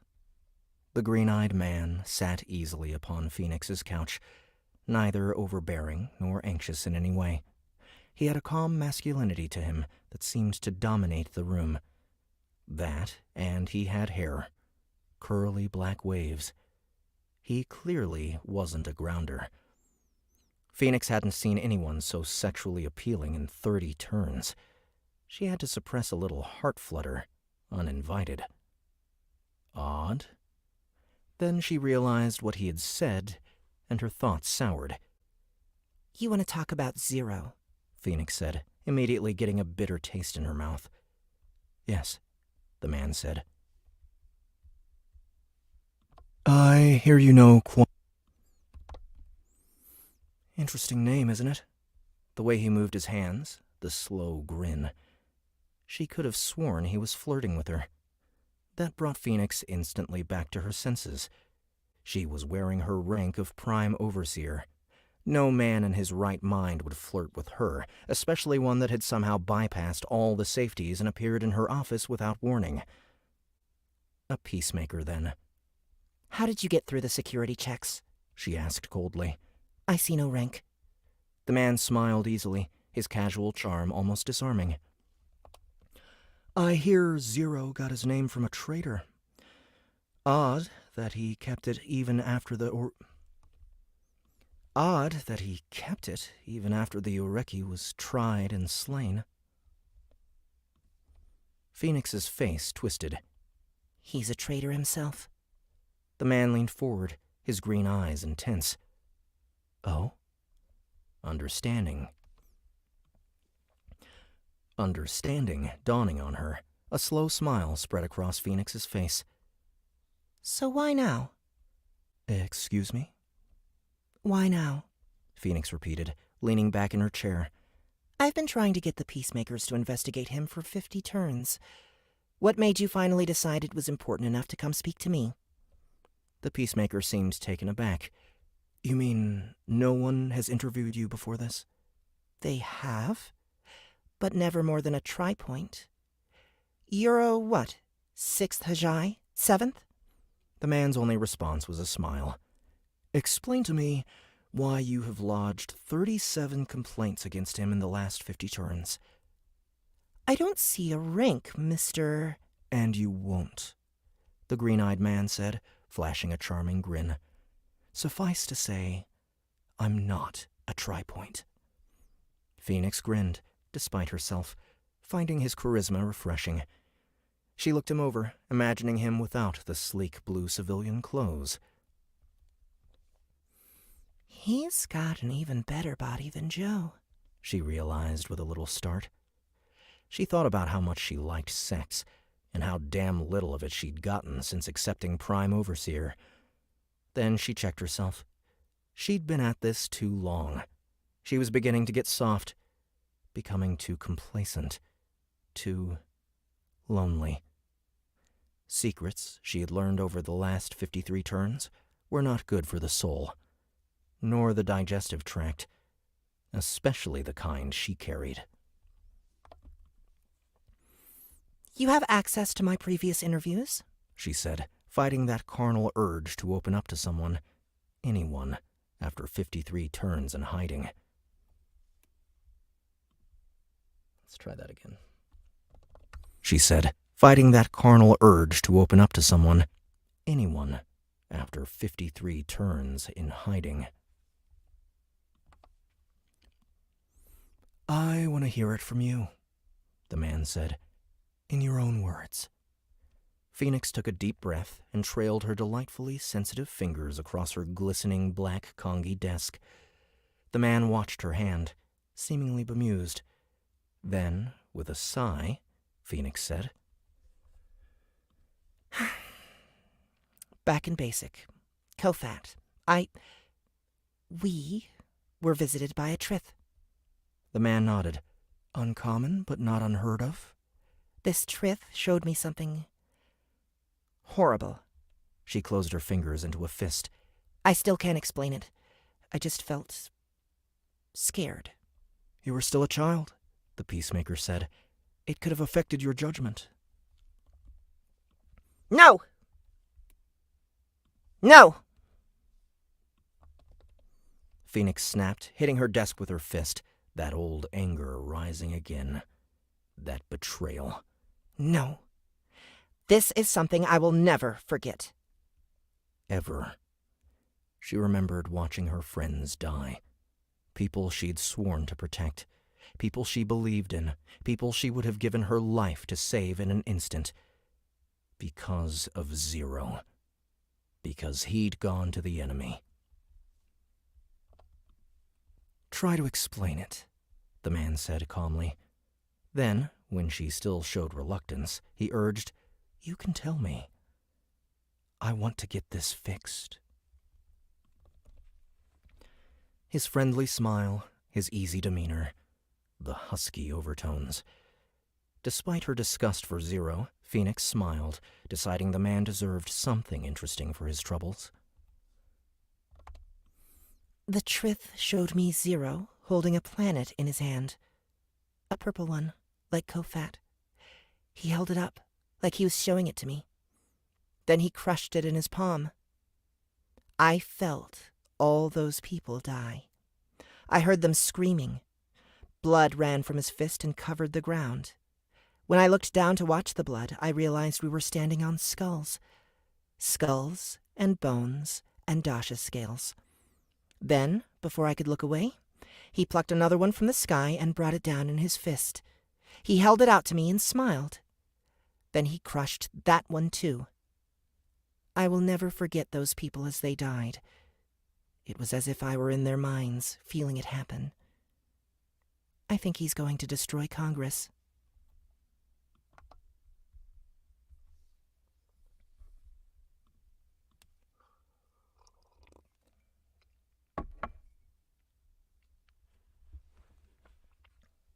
Fucking awesome so far. Like, I'm totally into the story. Thank you. Yeah, I'm having a lot of fun.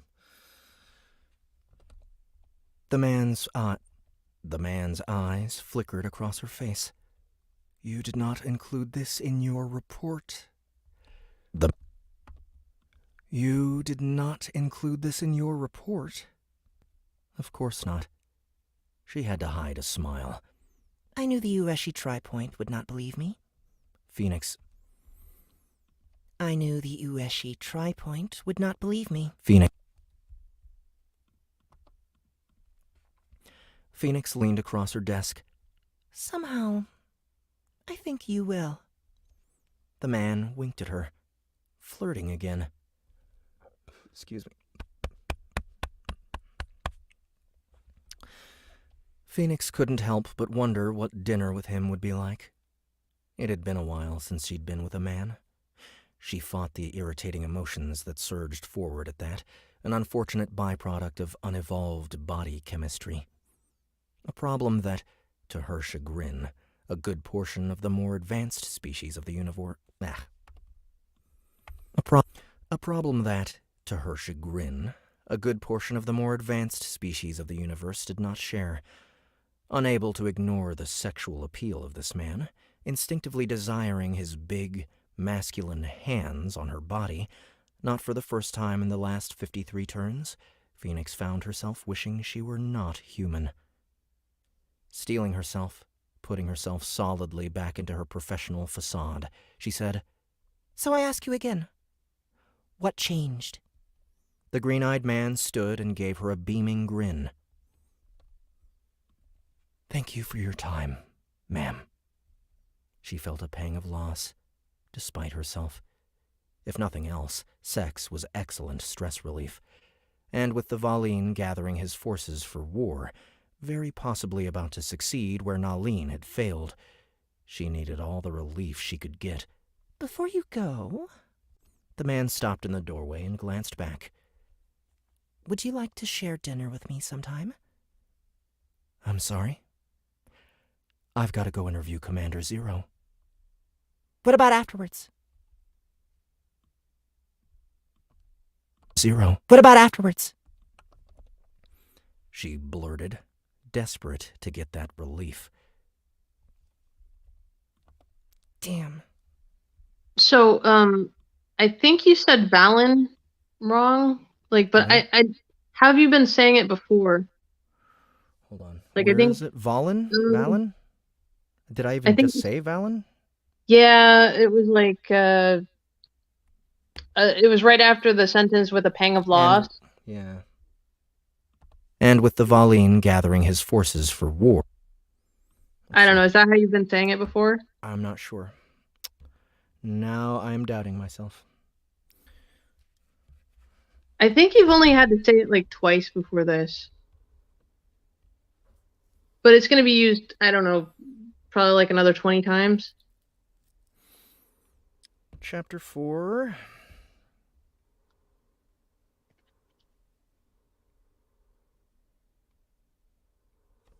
Okay.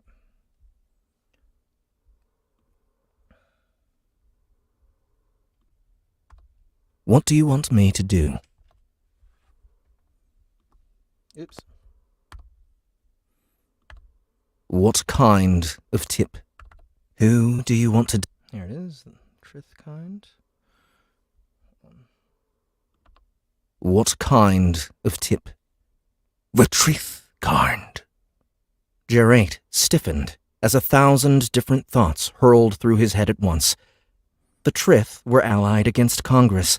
They were the only species in the entire history of the universe that had not fallen to the power of Huouyt and the Regency.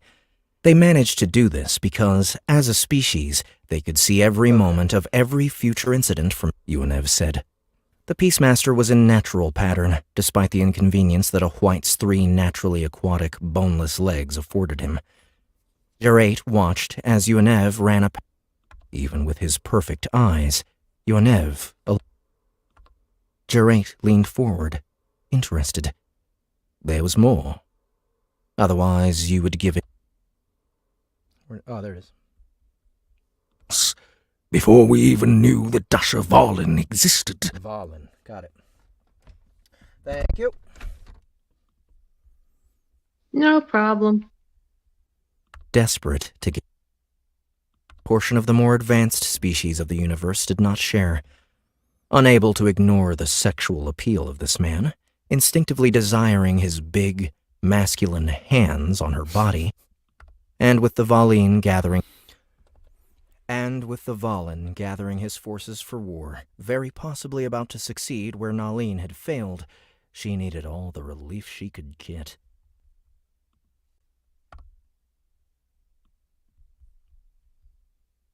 Damn.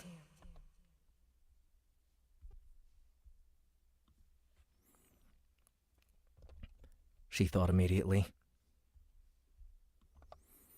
What was wrong with her?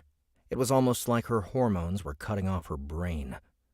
The Peacemaker gave her a patronizing smile. I'm not your type. Phoenix did a startled double-take. Oh, he was good. Realizing exactly what she was dealing with, Phoenix quickly pushed away from her seat and stood, her hand automatically reaching for the weapon on her belt.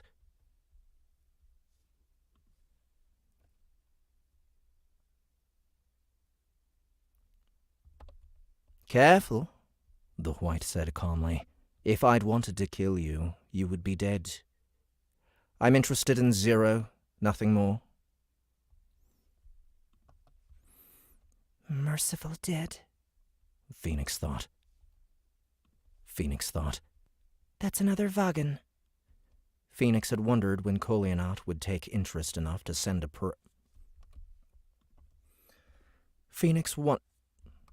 Phoenix had wondered when Huouyt would take interest enough to send a professional, and she cursed herself for letting her guard down so far in the meantime. She began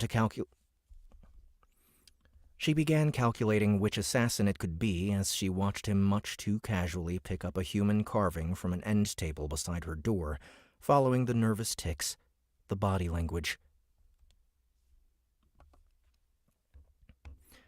She let her hand fall from her belt, knowing she needed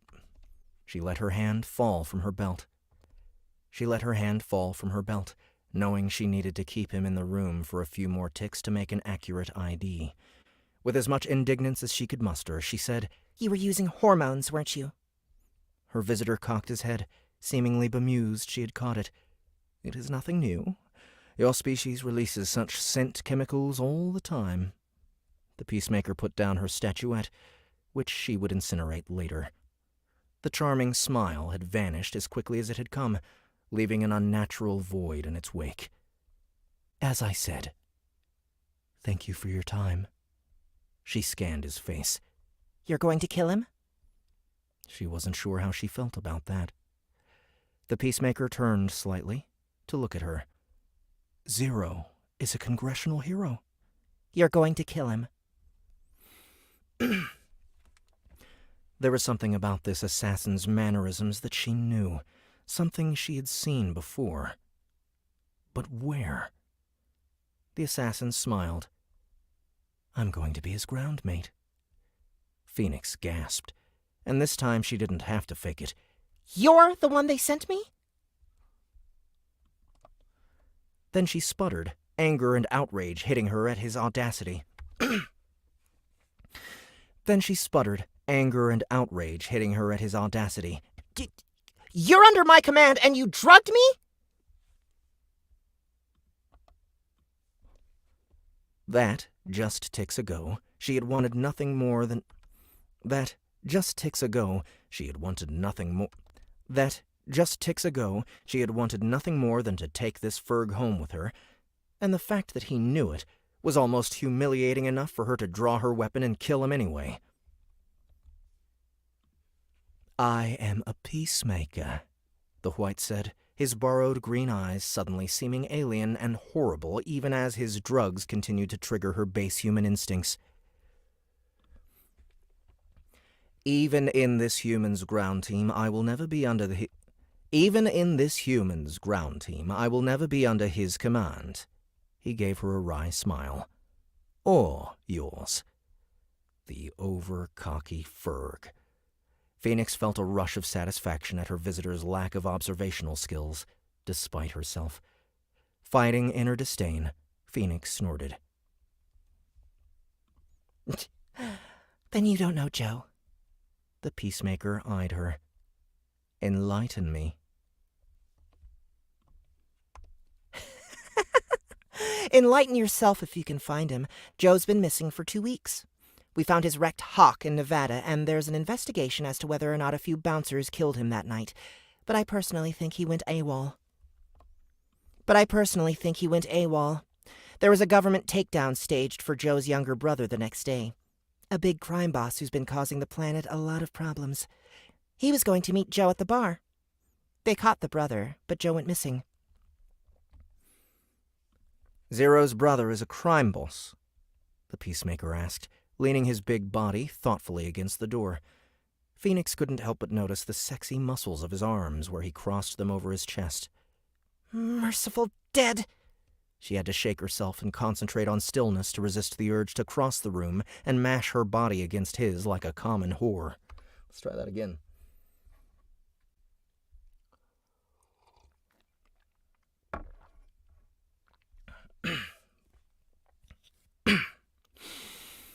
She had to shake herself and concentrate on stillness to resist the urge to cross the room and mash her body against his like a common whore. Biggest hacker in the human race, she gritted. Changed his own damn genome using Goiji. Changed his own damn genome using Goiji nanites.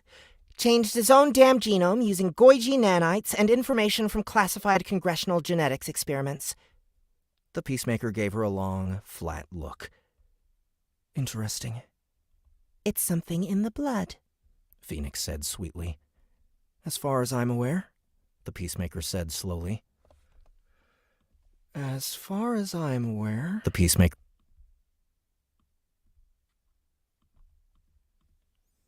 Commander Zero is a hero, not a criminal. Yet, Phoenix sneered. He glanced at the wall, obviously in thought. It was the stiffness, the quiet, awkward respect for his pattern that finally gave him away. Phoenix smiled inwardly. It had been a long time since she'd seen Gerate Zela. The Peacemaker's greatest assassin, Gerate had never missed a target. She wondered how he would fare against the creature destined to destroy Congress.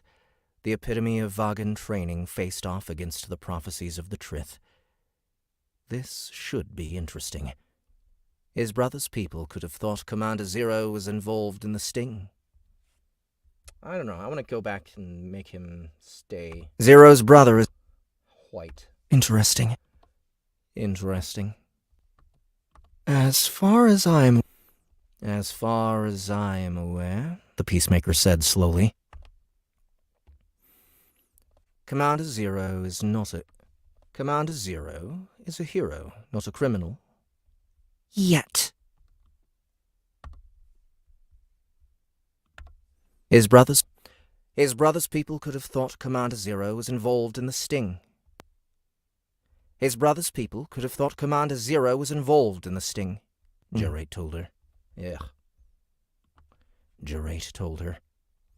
Jarate told... No! Jarate told her. Perhaps they killed him. I don't think so.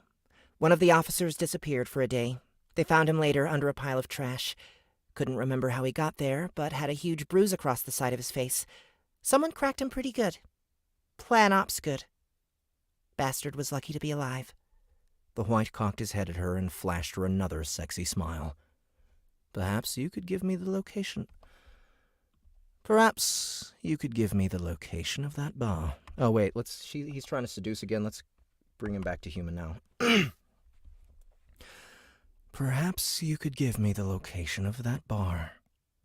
Phoenix knew she was allowing the Huoyt's chemicals to manipulate her, but at that point, she really didn't give a damn what happened to Zero as long as he arrived on Huouyt on time. Huouyt? But at that point, she really didn't give a damn what happened to Zero as long as he arrived on Huouyt on time. She had to stop the Dashavalin. Perhaps I can. She found it, scribbled the address on a slip of paper, and put it on the desk for him to take. Excuse me.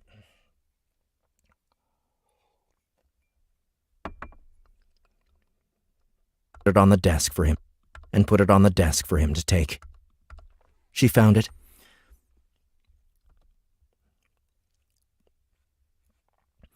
She found it, scribbled the address on a slip of paper, and put it on the desk for him to take. She took a step backwards as he approached, keeping the assassin out of keeping the assassin out of arm's reach. The Huouyt watched her step back, then took the paper. This close, the hormones were like a pounding, insistent wave in her head. She stifled the insane urge to step forward into the stranger's reach. She cursed herself inwardly for not noticing it sooner. Soft, Phoenix thought. You're getting soft in your old age. She decided she needed to start dating again, to get the stress out of her system before it killed her. Still standing on the other side of the desk, the Huouyt slowly folded the paper in half, watching her with an amused smile. My thanks. Phoenix narrowed her eyes at the disdain in his face. Just get out. The Huouyt gave a sarcastic bow and left. He, Phoenix thought, more than a little impressed. Has gotten better. She glanced at her open door, where the assassin had appeared uninvited, then glanced at her personal web link. She'd wasted precious seconds on thinking about his eyes, his chest, his sexy hands. Yes, it was definitely time to... Yes, it was definitely time to start slaking her body's thirst for hormones elsewhere, lest she allow her judgment to slip like that again. She thought of it happening around Zero, and she felt sick. Definitely time to start dating again, Phoenix thought, pulling over her personal console and sitting back at her desk. Just as soon as this war is over.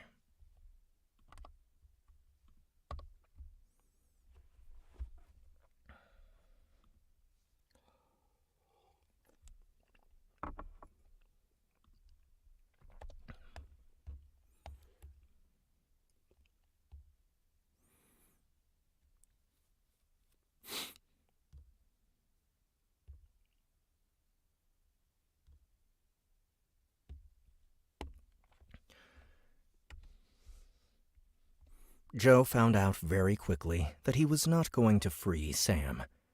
At least not alone. They had his brother under the strongest lockdown on the planet. Congressional forces were being used to supplement local police, leaving a wall of bodies 3 digs thick around Sam's prison. News crews covered the capture full time, leaving Joe staring at his brother's image in shackles every time he turned around. The knowledge that Joe had gotten his brother captured burned in him. Every instinct told Joe he had to help Sam, but everything he knew about Congress and security told him he'd be wasting his time. Sam wasn't going anywhere. He was the first major human criminal Earth had seen since its induction into Congress. They wanted to make an example out of him. Joe went to bar after bar to watch the news feeds, ordering a drink or two every time to keep the bartender happy. Once the drinks came, he'd set the whiskey aside and draw up plans on how to free his brother on the little napkins that came with it. When he wadded them up in frustration, knowing that his plans were desperate and stupid, he would finish his drink and order another, all the while watching the newscast portray his eerie-looking brother as some sort of homicidal... All the while watching the newscast portray his eerie-looking brother as some sort of homicidal psychopath. Fluffy white hair, like a goddamn cotton ball, and his eyes. Where they used to be sky blue, they now resembled the electric white blue of a Huouyt. What the hell did the scaleless wonder do to himself? Joe wondered, aghast. As the days wore on, Joe abandoned the little napkins for the drinks they came with. He forgot all plans of rescuing his brother and began instead to routinely drink himself into a stupor each night. Damn Maggie. Damn Sam. Damn Earth. Damn Congress. He said each in his mind like a toast as he tossed back shot after shot. Oblivion began to come as naturally to him as breathing. It was sometime at night. Joe wasn't sure how many days it was after he'd fled Maggie's recall, when his hackles suddenly went up. Joe was well on his way to being drunk, but he still knew something was wrong. He set down his glass and glanced around the room. Nothing out of place. He was about to go back to his whiskey when a man took a seat beside him at the bar and ordered a drink. He looked as half-dead as anyone else in the room, but Joe's senses were on high alert. He might as well have been sitting beside a ticking bomb. The man caught his stare and nodded, giving him a polite smile. Joe leapt backwards, grabbed his stool, and swung it at the man's head with every ounce of muscle he had. The man's face showed a twitch of surprise before the metal slammed into the side of his skull, knocking him from his perch and sending both of their drinks flying. Joe dropped the stool and ran. His skull, knocking him from his... The man's face showed a twitch of surprise before the metal slammed into the side of his skull, knocking him from his perch and sending him... The man's face showed a twitch of surprise before the metal slammed into the side of his skull, knocking him from his perch and sending both of their drinks flying. Ounce of muscle he had. The man's face showed a twitch of surprise before the metal slammed into the side of his skull, He took the first alley he came to and peeled down the cobbled stones with every ounce of speed he could muster. Joe heard something big crash into the trash piles behind him and men shouting, but he didn't look back. He kept on running, taking 3 more odd turns and climbing onto a roof. Excuse me. From there, he began the dubiously intelligent task of jumping from house to house, losing his pursuers in the fences and walls behind. On the ground beneath him, he heard another crash and what sounded like a fence being ripped apart, but he wasn't sure it wasn't his drunken imagination playing tricks on him. Joe ducked into an unlocked rooftop storage area and huddled amidst the tools he found there. His fingers found a hammer, and he waited. Outside the storage shed, he heard the roof groan with a new added pressure. Joe held his breath, and soon he began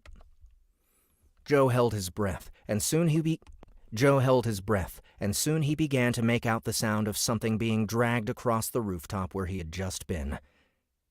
Dragged? Did he have more than one pursuer? The sound stopped, and Joe waited, scarcely willing to breathe. It began again, progressing to the other end of the roof. Then, like someone had thrown a sack of rice over the side, he heard a thump as something hit the ground. The huge pressure continued to groan and slide over the edge after it, every once in a while making a sound like pebbles against dasha scales. Whatever it was big. Joe let out a slow breath and stayed where he was. For a very, very long time. And that's the end of that chapter. All right, where we at? It is 7:41 right now. Okay, I'm going to go ahead and call it for tonight, guys. That was the end of our cold read for tonight. We are on to chapter 6 tomorrow.